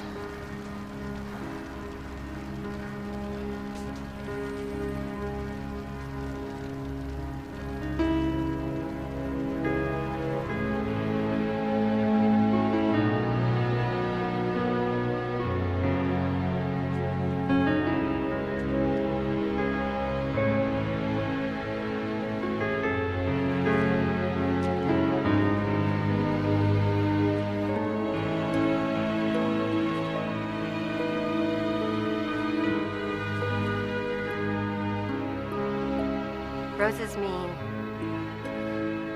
Roses mean remember. That's right. Roses mean remember.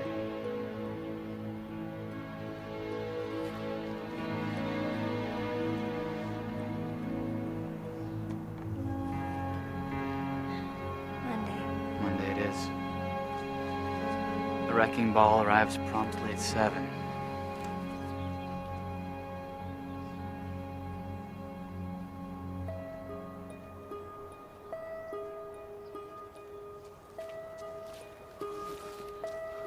I'll keep an eye on her.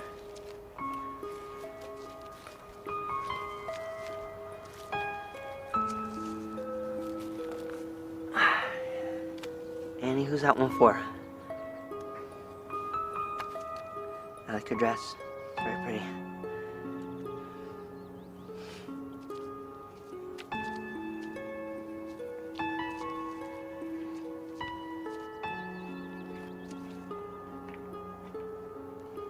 Can you still reach her with your mind? No, but I don't have to.